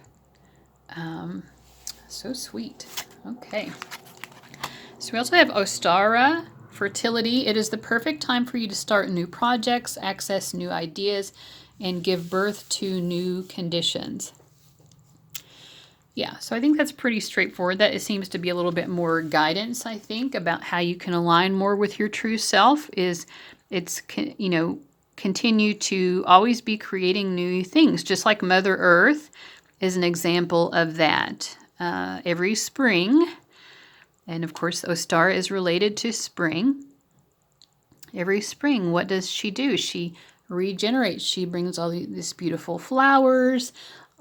All of the animals are having their babies. So it's a beautiful time. And so, I think that you're not afraid of regeneration with the death card. You're not afraid of a death and rebirth process. You're like, winter is just a season that has to happen, but after winter comes spring, and your guides are telling you right now, regardless of when it is that you're watching this, whether it's technically the season of spring or not, this is a season of spring for you in your life, and connecting more fully to your true self right now at this present moment means that this is the time to start new projects, access new ideas, and give birth to new conditions. That will align you more with this trueness of yourself, which is love, Ooh, leap of faith. Take a risk and put your heart's true desire into action. So I think there was this was a much stronger message in number 3, but yeah, if you've been like holding back from embarking on something because any sort of fear is holding you back, you're really encouraged to just go ahead and take that risk, because the rewards are going to be wonderful and so beautiful, and bring more love into your life. Not just romantic love, but more love for yourself, because you're going to be like, look, that was hard for me because I was a bit scared, like I did get from the beginning that you're generally not scared of what people think, although you're aware of it.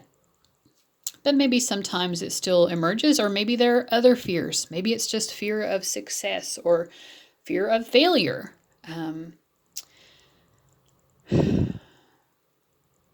Those natural fears that we have that hold us back from taking leaps of faith.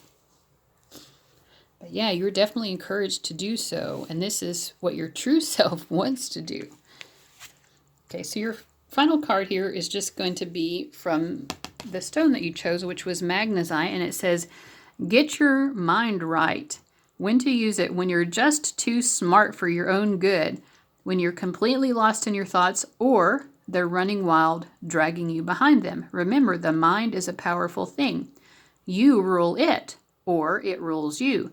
Meditate every day and show it who's boss with magnesite. So this could also just be like a very specific message to practice meditation more often.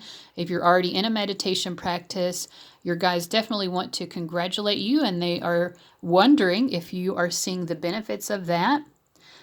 If not, they want to encourage you to continue. And, if it isn't working for you, maybe seek out some guidance from someone who is a bit more advanced with meditation. And if you aren't currently practicing meditation, this is take a leap of faith maybe towards that a little bit. And this is going to help you align more fully with your true self as well, and just also feel more at peace and okay with life. All right, so guys who chose number 4, thank you so much for watching. I hope you really got something helpful out of that, and I'll see you later. Bye-bye. All right, welcome to everyone who chose reading number 5. Let's see if you are being true to yourself. We're going to start off by looking at these 5 tarot cards, and the more cards we have upright, the more true to yourself you're currently being. Now, the most we've had from any of the other readings is 3 out of 5, and the first 3 readings all only had 1 card upright, so you also have 3 out of 5. So that's funny because 1, 2, and 3 only had 1 card upright, but I feel like they were all about to just move into like a real tremendous shift. And then 4, 5, and 6 had 3 cards upright. So yes, you are more or less fairly aligned with your true self. You are being true to yourself. Wow, this is very positive, uplifting energy you have. I feel like you guys are very in touch with your life purpose. You're following your heart. You're following your true calling in life. You know, when you feel inspired to take action, you're like, okay, I'm just going to take a leap of faith. I feel like I'm going to land on my feet. I have a lot to accomplish, a lot to express, a lot to create in the world. And I'm not afraid to do that. Let me get some cards to clarify what the Knight of Wands reversed is saying.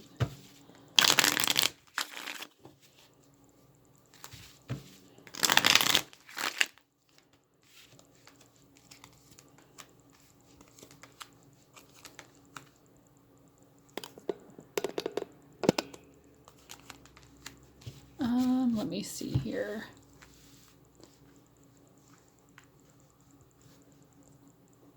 Okay. I think that what it's saying, the Knight of Wands reversed, is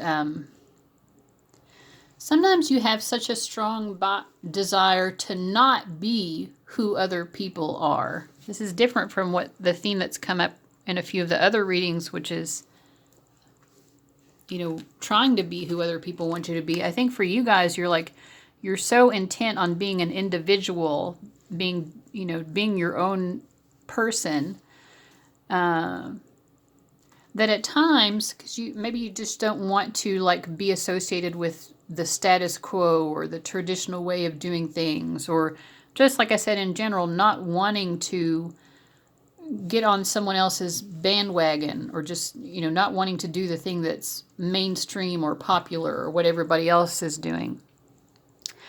But this desire to kind of like stand out as your own individual person, in some way fractures you off a little bit from being true to yourself, because just because something is mainstream, or just because there is a certain bandwagon that other people are jumping on, doesn't mean that wouldn't be true for you. You know, you don't always have to be the 1 out of 100 who does something different. Sometimes you might be part of the 99 who are doing something, and, you know, like maybe sometimes you are the sheep, you know what I mean? But like, you're not really the sheep, because you have an awareness that you don't have to be doing something just because everyone else is doing it, right? You do have that awareness, but that doesn't mean you have to deny yourself. Like, you know, like if you're like, oh, I don't want to listen to such and such type of music because that's what everybody listens to, you know, like maybe you're denying yourself a little bit, because if you did listen to that, maybe you would actually like it, or maybe you do already know that you kind of like it, but you're trying to pretend like you don't. So it's like you're trying to be authentic, but you're doing it in a way where you're actually denying an authentic aspect of yourself, I feel like. So we can be unique, individual people with our own thoughts and our own unique perspective on life, but still find ourselves sharing common interests with people, even if those common interests are common or popular or mainstream, or things that I feel like maybe you guys are just against. you know, because you don't want to be like everybody else. Which is understandable because a lot of people, like I said in a couple of the other readings, a lot of people give up their true self in order to satisfy who they think other people want them to be. Like, oh, I'll dress in this way because that's how everybody else is dressing, and then I'm going to blend in more. You guys don't care about blending in, which is wonderful. And that's how you're most in touch with your true self, following your own heart, following your own bliss, no matter what gives anyone else bliss. But sometimes the things that give you bliss are maybe those things that would lead you to blend in a little bit. So I think your guides are saying, allow that. Allow there to be moments where you just blend in and you are like the status quo. Because there are moments when that is you being true to yourself.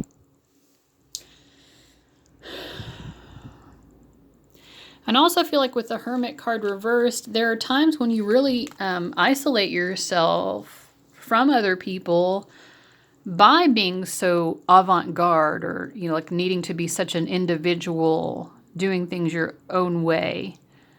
You know, you want to shut out the world because you don't want to be influenced by the world. But at the same time, it's leading you to be disconnected from other people, and therefore disconnected to yourself. So that would be the area that is distancing you from being true to yourself. But on the whole, like, this is just very inspiring, uplifting energy of, you know, someone who's bold and brave and courageous and who follows their heart.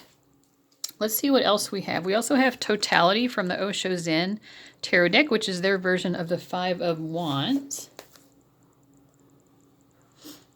All right, so this is a little trick that I've learned from Arcane and Stellar. If you haven't watched her tarot reading channel, you should check it out. But I'm not going to read this whole passage, but I do feel like the Osho Zen Tarot book has a lot of good insights. So if you wanted to pause and read this for yourself, if you're watching in high definition, then you should be able to see the words pretty clearly. So just pause and read those. But I'm just going to give my input and maybe read a little snippet here. But I feel like this card is saying, again, like, it's just reinforcing this idea that you're a very independent person, but life doesn't, and you're so good at it. You know, the Fool card, the Queen of Wands, and the Star, like, damn, you make things happen in remarkable, like, miraculous ways, and you're so bold and brave, and you don't really need help in most ways. However, there are moments, such as when you're engaging in a trapeze act, as we can see in this card, like, you have to learn to rely on other people sometimes and not split yourself off and isolate yourself so much. These three women are high in the air, playful and free, yet alert and interdependent. In a trapeze act, nobody can afford to be a little bit absent, even for a split second. And it is this quality of total attentiveness to the moment at hand that is represented here. So the further message is also about, like, being kind of mindfully in the present moment. So your guides might want you to be more like that. But I also feel like, you know, in relation to what we've already seen in the cards, it's reinforcing this idea of you need to be present and in the moment with your connections to other people, because you're so good at being free-spirited and independent. And that is so wonderful. And the area where you could maybe grow more into being more true to yourself is just being willing to accept other people into your life more. Let's see what else we have here. We have Don Juan. So tell us more about number 5's true self. Don Juan, Exorcist, Saboteur, and the Muse. Ooh. I inspire and I am inspired. Yes, you certainly are an inspiration to so many people. I feel like people view you as just very magical. But at the same time, sometimes you self-sabotage your own magic. Highlights your fear of self-empowerment and the changes it would bring to your life. It's funny to me because I think for the most part you are very brave and courageous when it comes to being self-empowered. But maybe that's something that you've had to really work on. Maybe you haven't always been that way, but you've grown into that. And I think your guides want to congratulate you for that. This picture also kind of reminds me a little bit somehow of The Wizard of Oz. I don't know if you've seen the movie The Oz. I think that's what it's called. It was like with, what's that actor's name? I can't think of his name, but there's like a newer, it's like a prequel to The Wizard of Oz, where we learn more about the wizard's story. And you know that there's the scene where the wizard is flying up in the balloon, and that happens at the end of The Wizard of Oz, actually, where we find out the wizard hasn't been really being true to themselves, and then the wizard tries to escape. What is this trying to tell us? Let me pause for a moment. I think some of it might be like sometimes you feel like you have to dazzle and, be so magical and just over the top, like accomplished and everything. And, like your true magic is actually more real than that. It doesn't have to be so like magical or like the projection of magic. Like the true, like who you are when you're in your quiet moments, like just washing the dishes. Like, are you afraid for people to see how like boring sometimes your life is maybe, or something like that? Like you just want people to think you're this awe-inspiring go-getter who's always like bursting onto the scene, always doing new things, testing your own limits. Yeah, that's an aspect of who you are, but then, don't deny like your humanity, that you're also like just a normal person, who spills your coffee on yourself, or you know what I mean? Like, I feel like you do inspire people by being so brilliant and magical and shiny and brave, as we mentioned, but you also inspire people when you're just willing to be normal. Like people do like that. They like you being normal. That's all of it is your authentic self. It's all the magic and the lights and the bells and the whistles, but it's also whoever that person is that's standing behind the curtain as well. Your true self is all of that. And you inspire people the most when you actually let people openly see that.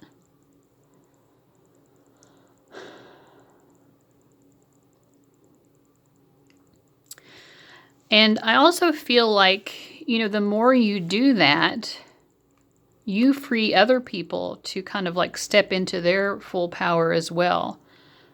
You're like a beautiful little fairy, like you're blessing people's lives in so many magical ways. But you know what makes us interested in fairies? It's not just the fact that they're magical creatures, but like, when people want to like build fairy houses or things like that to attract fairies, what do? They're like, well, I want to provide you with a cute little table and chairs and a little pitcher for some milk and some cookies, like just normal stuff. Like cookies and milk, that's not magic. Chairs and a table, like that's just everyday stuff, right? But we like that aspect of the fairy's existence too, because we can relate to that, and like people, they're dazzled by the magic that you have, but they're equally dazzled just by like the normal everyday you, the you behind the scenes of all this magic that you are putting out into the world. Some of you might even have some sort of, maybe you have some sort of fame, or like you have a public self that people see, but then you can close the book on it, like this woman's closing her laptop, and you continue to live your normal life, which seems, maybe to you it's a little humdrum, and and you feel like people wouldn't understand it or it wouldn't be as interesting. But yeah, I feel like I said, the magic of you is all of it. And you embracing all of who you are frees other people as well of any impulse to deny their trueness. And then we have Don Juan, spotlights your positive, seductive qualities. I do feel like you guys are probably very beautiful, whether you see it that way or not, because so many people struggle. I mean, gosh, there are these supermodels who don't think that they're beautiful, even though they're the ones fulfilling, society's very narrow definitions of what beauty is. So, but, so if even those people are doubting that they're beautiful, even though that society is telling them, yes, you meet the standards, then for the rest of us who don't fall within those very narrow standards, it's understandable that we would struggle sometimes with realizing how beautiful we are, how attractive we are. But with the cards that I'm getting, the Star, the Queen of Wands, Don Juan, the Muse, which is represented by Venus, like, you are just very beautiful, I feel like. And what do your guides want you to know about that in terms of being true to yourself? Ooh. Yeah, I feel like they want you to burst through any sort of fear you have of being beautiful. Maybe you're afraid people won't like you for being beautiful, and so you try to pretend like it isn't true, or you just don't want people to be jealous, or you don't want the burdens of being a beautiful person. Yeah, I feel like you all are denying your beauty in some way. How can they not deny that?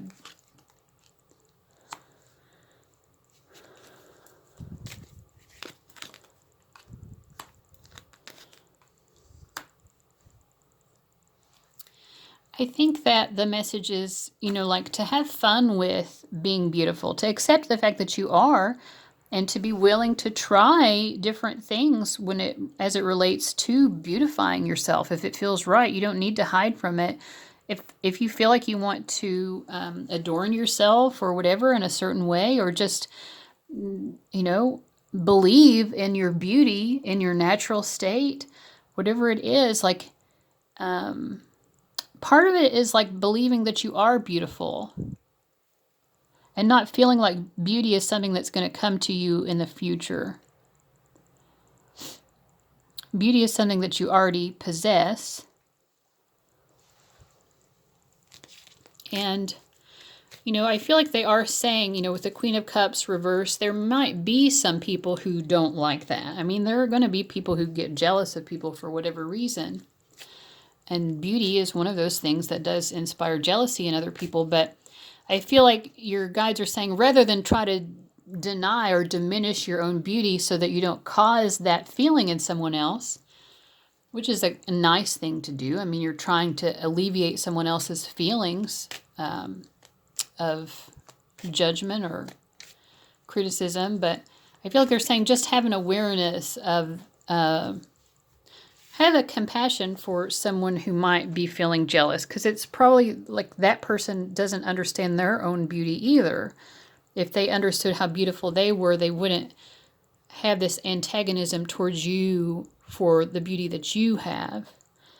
But they want you to play and have fun with being beautiful. Like, it's kind of fun to dress up or, try new things in terms of your physical appearance. And they're saying have fun with that. Don't be so serious, about, oh my God, I'm not beautiful, or I can only point out what I perceive to be my flaws, but I can never, admit that actually, yes, I do know that I have some things that I know are really beautiful, but I don't want to talk about it because you know what I mean? Like, your guides want you to be able to be like, oh my gosh, my hair looks so cute today, or whatever it is, Your guides feel like that's wonderful. That's not bragging. That's about you having appreciation for yourself. So let's see what else we've got here. Vulnerability. Ooh, oh my gosh. There's another pile that had a strong romance element. Vulnerability and falling in love. Woo. I feel like Yeah, you guys probably struggle a little bit with feeling vulnerable, which I think is, true of most humans, but because you are so like accomplished and so like in charge of your life, creating all that beautiful magic, but like sometimes it might be a little bit difficult for you to sort of soften yourself and allow yourself to be vulnerable with someone else, to be human, like we mentioned before. And I feel like the more you are able to get in touch with that vulnerability and just be okay with the fact that you're vulnerable, the more that you are going to be able to experience a divine, true love experience if you haven't already. And if you already are, then this vulnerability is what has allowed you to get to this point of really allowing yourself to be loved. Some of you might be in a relationship but still not allowing yourself to truly be loved and appreciated. So you're denying yourself by not allowing yourself to be tender, by not, allowing yourself to be emotionally open. Yeah, but your true self is someone who's meant to have like, wow, such a beautiful divine romance. So that's nice. So we have Sedna, infinite supply. You are supplied for today and all of your tomorrows. So you're someone who really, truly understands abundance, and that abundance never ceases. It isn't something that we attain, it's something that we allow because it's already there. So we just allow it. And I feel like you guys are already very in touch with this, and your guides want to really congratulate you on that. We also have Cordelia, go outside. You have been indoors too long, go outside and get some fresh air. So I feel like you're someone who is really connected with nature.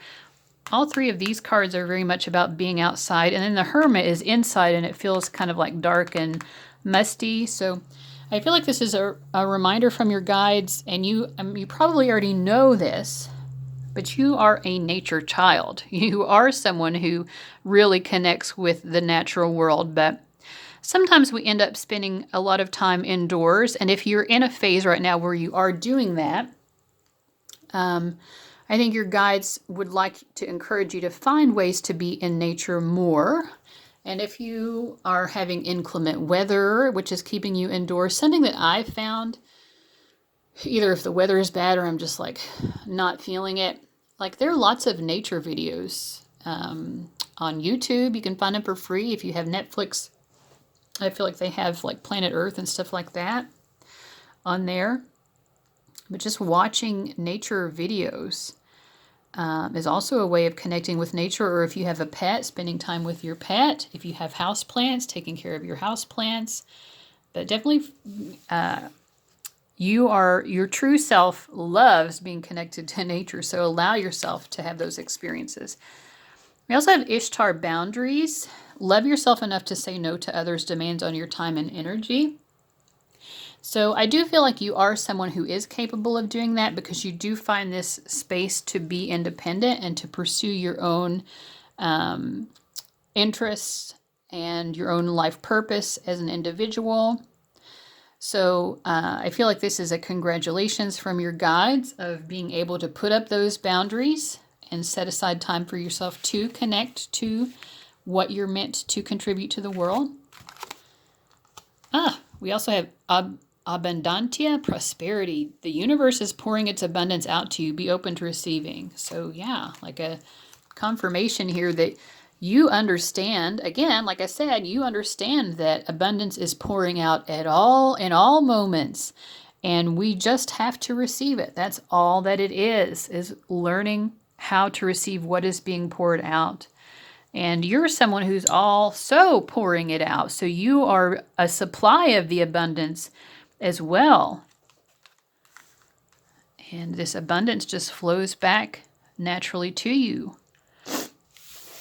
So finally, let's end with the gemstone card that you chose, which was Tibetan black quartz. And it says, light up your spiritual path. When to use it? When you're chasing enlightenment on the meditation cushion, when you're pulling cards, Let's see. I'm just going to read the whole card for you guys because I want to understand more what's being said here. The black in Tibetan black quartz references the storm-like bursts of an inky mineral often found inside the stone. So you can see a little bit. The Tibetan references the crystal's Himalayan origins. Tibetan black quartz reminds those on the spiritual path to non-judgmentally ask, could I be even clearer right now? Who needs it? Metaphysicists, occultists, tantrists, Sagittarians. The Queen of Wands is a Sagittarian or any kind of fire sign card, Leo or Aries. Where to put it? Wherever you are looking to elevate the vibe, operate on a higher plane, and explore the vastness of your human consciousness. So I feel like this is reminding you that you have accomplished so much, and they want you, your guides, they know that you're going to, but they're just encouraging you to continue to be inspired towards greater and greater personal development and personal growth. Sometimes we can hit those moments in our life when we kind of just want to hit the snooze button on personal development or spiritual growth. Your guides feel that this is a moment to really actually capitalize on the enlightenment that you've already achieved by going further, going higher, going deeper into that growth process. So they have a lot of faith in you that you're going to accomplish great things because you already have, and because they know that you're not going to give up on continuing this process of evolution. All right, so guys, thank you so much for watching this reading, folks who chose number 5. I really hope that you found a helpful message here, and I'll see you later. Bye-bye. Okay, welcome to everybody who chose reading number 6, which was the green calcite. Somehow I'm recording reading number 6 before reading number 5, but I think I'll edit together still in the correct order. That's kind of funny though. Okay, so anyway, so reading number 6. So how true are you being to yourself? Are you being true to yourself? We're going to start out by looking at some tarot cards here, and we're just going to look at how many are upright and how many are reversed, and that's going to give us an indication of how true you are being to yourself. Now, readings 1 through 3 only had 1 card upright, but they were all kind of like on the verge, I think, of stepping into a really much higher level of being in touch with their true self. But let's see, you guys have 3 out of the 5 upright, which was the same as reading number 4. So you actually are pretty well connected to your true self. Let's see what's going on here. I think that one of the best ways you all are connected to your true self is that you're very connected to your emotions. Even though sometimes your emotions can go a little to the dark side, you probably have very intense, difficult emotions at times. Probably some strong empathic abilities with you. I feel like you're also being true to yourself when you, I don't know, this seems strange to say, but I feel like this is what the cards are saying. So this is what your guides are telling you. They're saying sometimes you try to pretend that everything is fine when obviously it isn't, because you care so much about other people, especially anyone who is dependent on you at any level, or someone who you see as having their own, emotional difficulties. It's like you don't want to stress other people out with the level of intensely difficult emotions that you yourself often find yourself dealing with. So you try to put on, I think, a happy face for people sometimes. And in a way, this is you being aligned with your true self, because you are someone who is powerful enough to take on a lot of these difficult emotions without needing to burden other people with them. So that is an aspect of your truest self. But it's interesting because you're also denying your true self by maybe doing that too often in a way.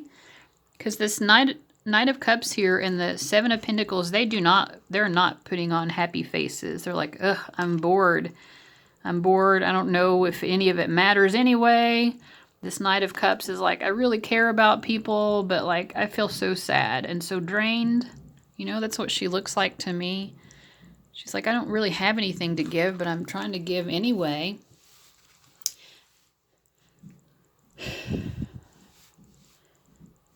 So I guess like the initial message that I'm getting here is that you're true to yourself in that you don't deny your difficult emotions to yourself. And you're always willing to face them within yourself. And you're very in touch with your own personal power and your own emotional independence, that you don't have to lean on people so much for support in dealing with these difficult emotions, even though they are so intense. Like some of you have probably really struggled with a lot of depression and or anxiety.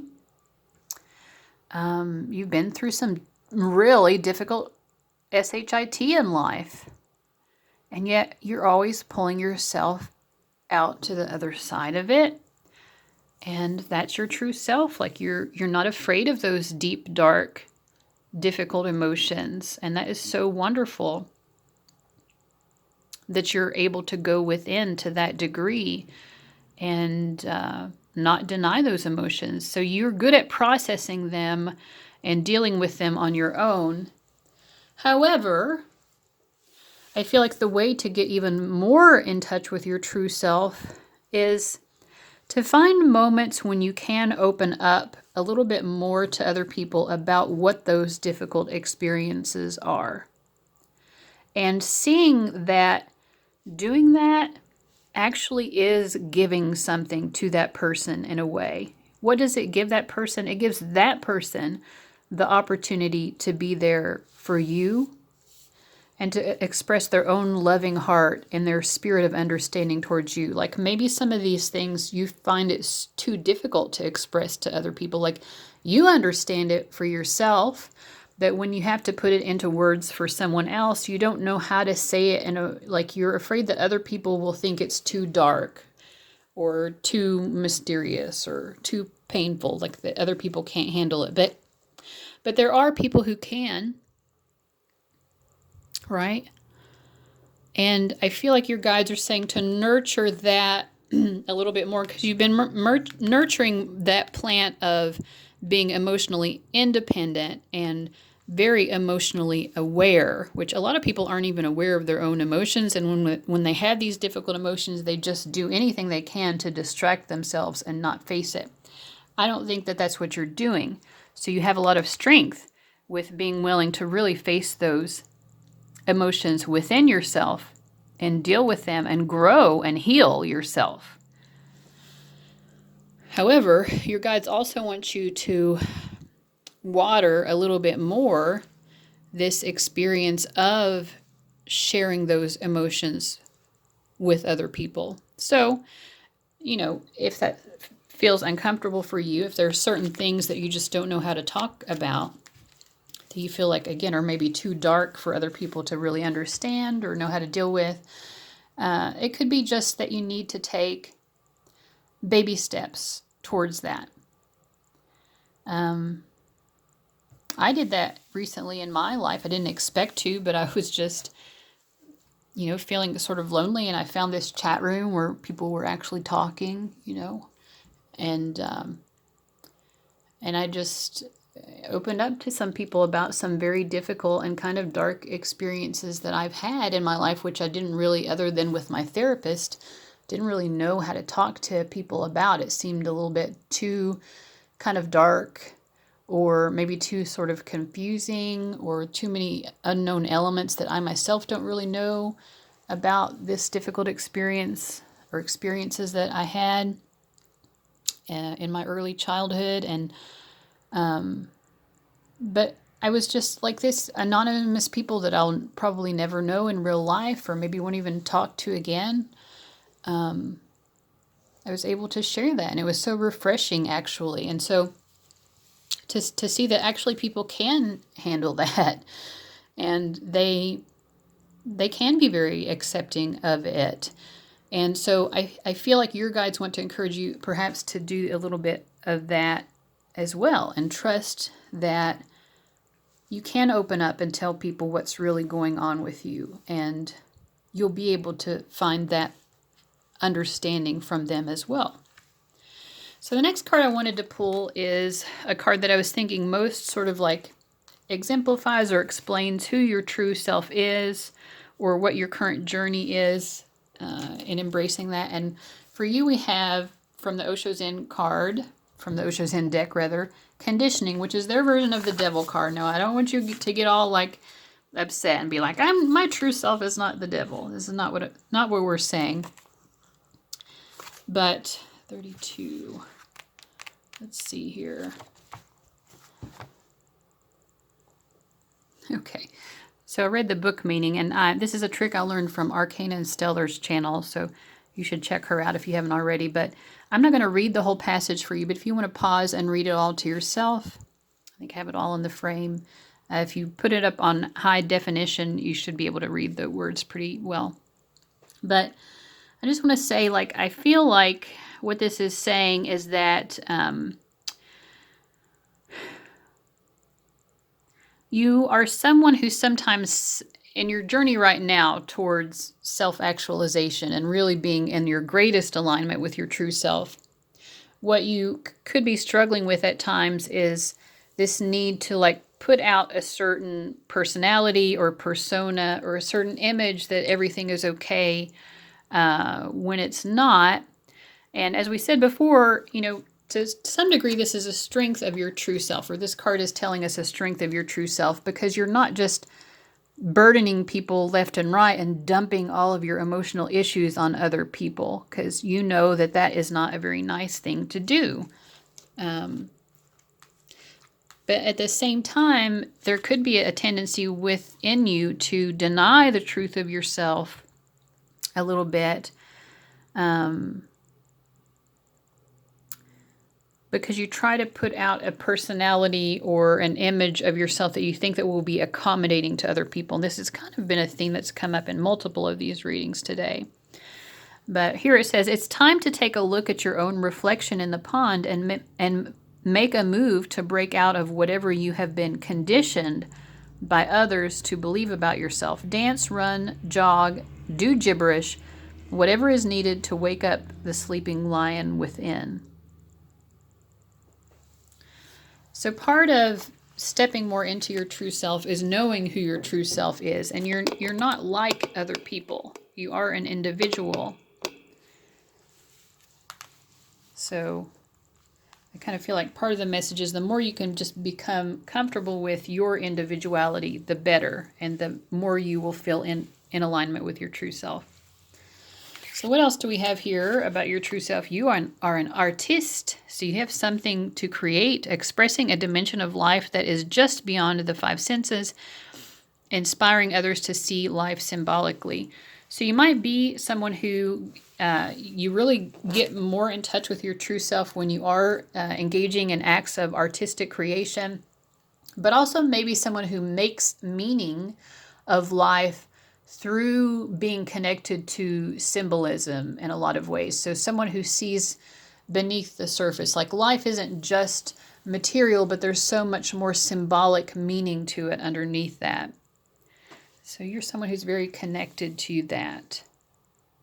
Also maybe someone who's always seeking beauty in the world, someone who's very inspired or uplifted when you're in beautiful environments. You are a Samaritan. Yeah, you're someone who wants to help other people. Again, you're very appreciative of people who are different from you, but there might be a part of you that is afraid that other people won't accept your differences, and so you could be holding those back in a way. But that you're very understanding and accepting of, other people's differences, other people's difficult emotions. You don't have any problem. Like if someone came to you and they wanted to talk to you about some really dark, difficult times that they'd been through, you'd be totally up for it. But at the same time, you don't trust that you can do that and share your difficult times with other people. So it's a similar energy here. Like you're very helpful to other people, especially when it comes to emotional situations that are stressing them out. And you might struggle a little bit more to get your own emotional needs met, however, and that's okay because you are a beautiful work in progress. We also have the scribe. Yeah, one of the other readings had an emphasis on this as well, but I think you all are meant to be contributing, in some sort of self-expression. So it could be writing, it could be creating art of some kind, it could be all of the above, it could be public speaking. But you're meant to be sharing knowledge, preserving knowledge and information. You're meant to be putting knowledge and information out there, or like some sort of act of self-expression, like I mentioned. So that's a very strong aspect of your true self. Oh, the communicator, same thing. You have a lot to communicate. Scribe and the communicator. Words have power. Yeah, and we talked about symbolism here. Like you might be a writer specifically, or someone who understands that words mean more than what they mean on the surface as well, with this emphasis on symbolism here. Like you could be a poet or any sort of creative writer, but also anyone who wants to inspire or motivate people and provide people with power and inspiration through your use of words.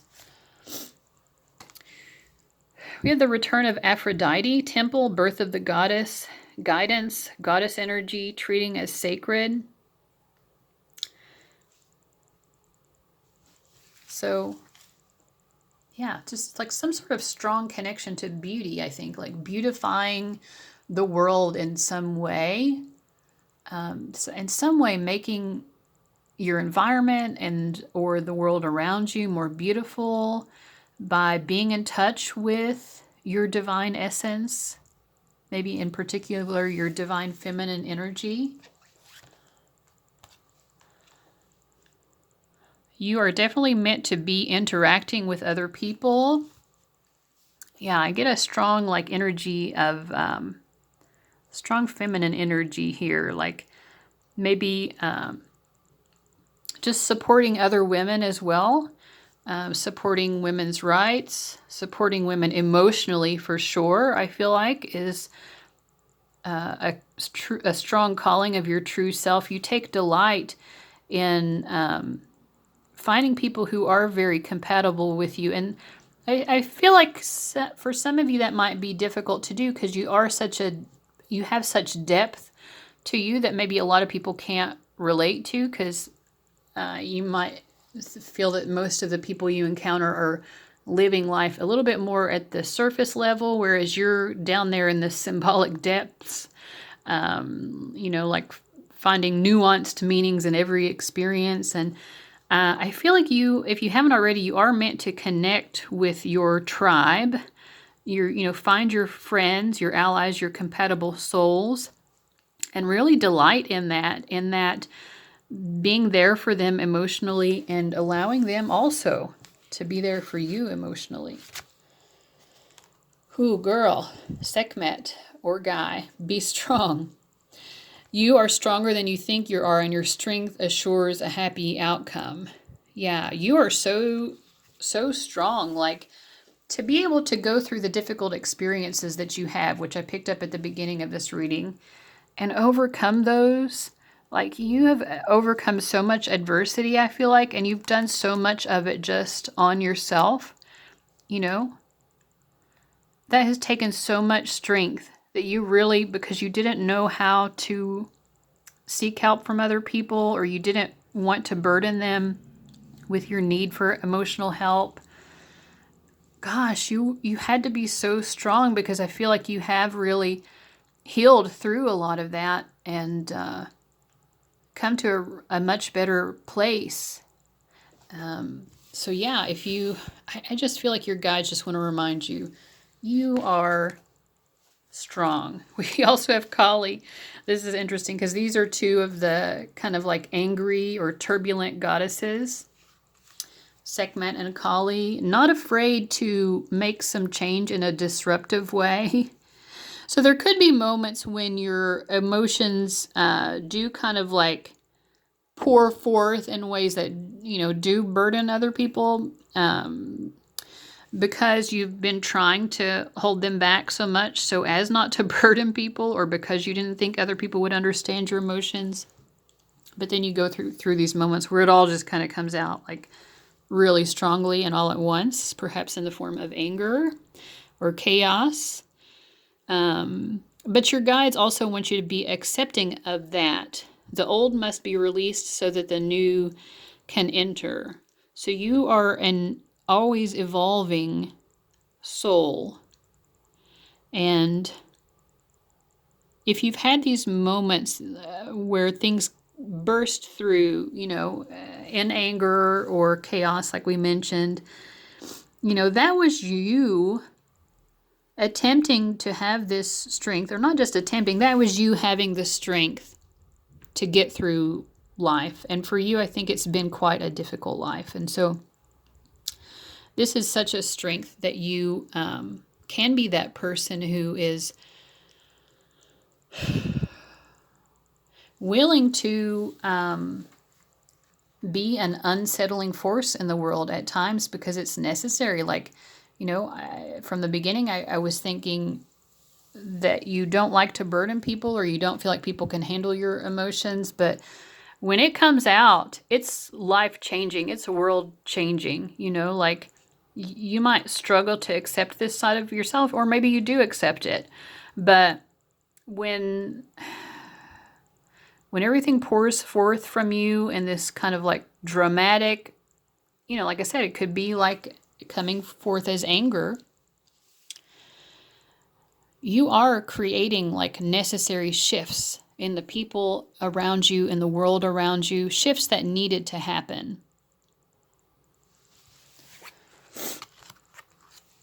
Cycles and rhythms. Honor the cycles of your body, energy levels, and emotions. Yeah. So like there are cycles with your emotions where it does really pour forth. Like, those bottled up emotions that suddenly explode. And you need to honor that. It is part of your strength in a way. It's caused necessary shifts. That doesn't mean that you should, that it's in your benefit to continue to be in toxic anger. Like if you have chronic anger that just never goes away, that's very toxic and that's not healthy for you. Just like any emotion, if we get stuck in that emotion, eventually it's toxic. Even happiness, that's called mania. And eventually that, when someone's in a manic episode, for example, it feels great in the beginning. It's very enlivening, but, it becomes toxic at a certain point and it starts to make the person miserable. And it's the same with any emotion. There is no emotion that is wrong to have. But if you're in this emotional purging chaos all the time, obviously that's toxic. But I feel like your guides are trying to say that you have these cycles sometimes. You have cycles where you're really strong within yourself in terms of taking care of your difficult emotions. You're having cycles where you're learning a little bit more how you can trust sharing those difficult emotions within you with other people so that you can heal even more fully than what you could do just on your own. So that's another part of the cycle. And then there's a cycle sometimes in your life you have just blown a gasket maybe. But when you did that, if you look back on it,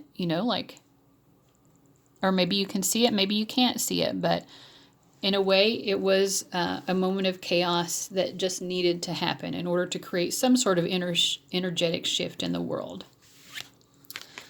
All right, and then Damara, guiding children. Did we have something else about children? Well, the Six of Cups. The Six of Cups is about guiding and caretaking for children. So it says you are good at helping, counseling, and healing children. Use your skills to help children now. And I think you're just good at helping and counseling and healing people in general. Again, because you're not scared of even the darkest of emotions or the darkest of experiences. If someone wants to come to you and tell you about their experience of having been abused and it's some really extra dark stuff, you're able to be there for that person and hear that. Because you've been through so much that's been difficult yourself. And so you have that inner strength to handle that emotional experience. And specifically, it's saying you can do that for children. And this is part of your life purpose. So you would have to figure out for yourself exactly what that means for you. Do you want to have an occupation helping children? Or is it more about just being present and emotionally available to children in your life, either your own children or grandchildren, nieces or nephews? So let's look at your final card, which is your gemstone card, which was green calcite. And I have an actual chunk of green calcite, so we have a double whammy of green calcite, which is a beautiful heart chakra stone. So what does it say? Live out your heart's desire. When your heart is asking for something, but you aren't listening, the heart wants what it wants. The mind wants what it thinks the heart should want. Call on the energy of green calcite to nudge that push and pull in the heart's favor. So it's about following your heart, not what your logical mind is telling you that what your heart wants. I know that wasn't very helpful. That it already basically said that. But so yeah, be in touch with your heart's desire and know that what your heart desires is okay. It's okay to want what you want, as long as it is not something that would require you to hurt someone else in the process. All right, so guys, thank you so much for watching this. I hope that it's been quite helpful to you in some way, and I'll see you later. Bye, guys.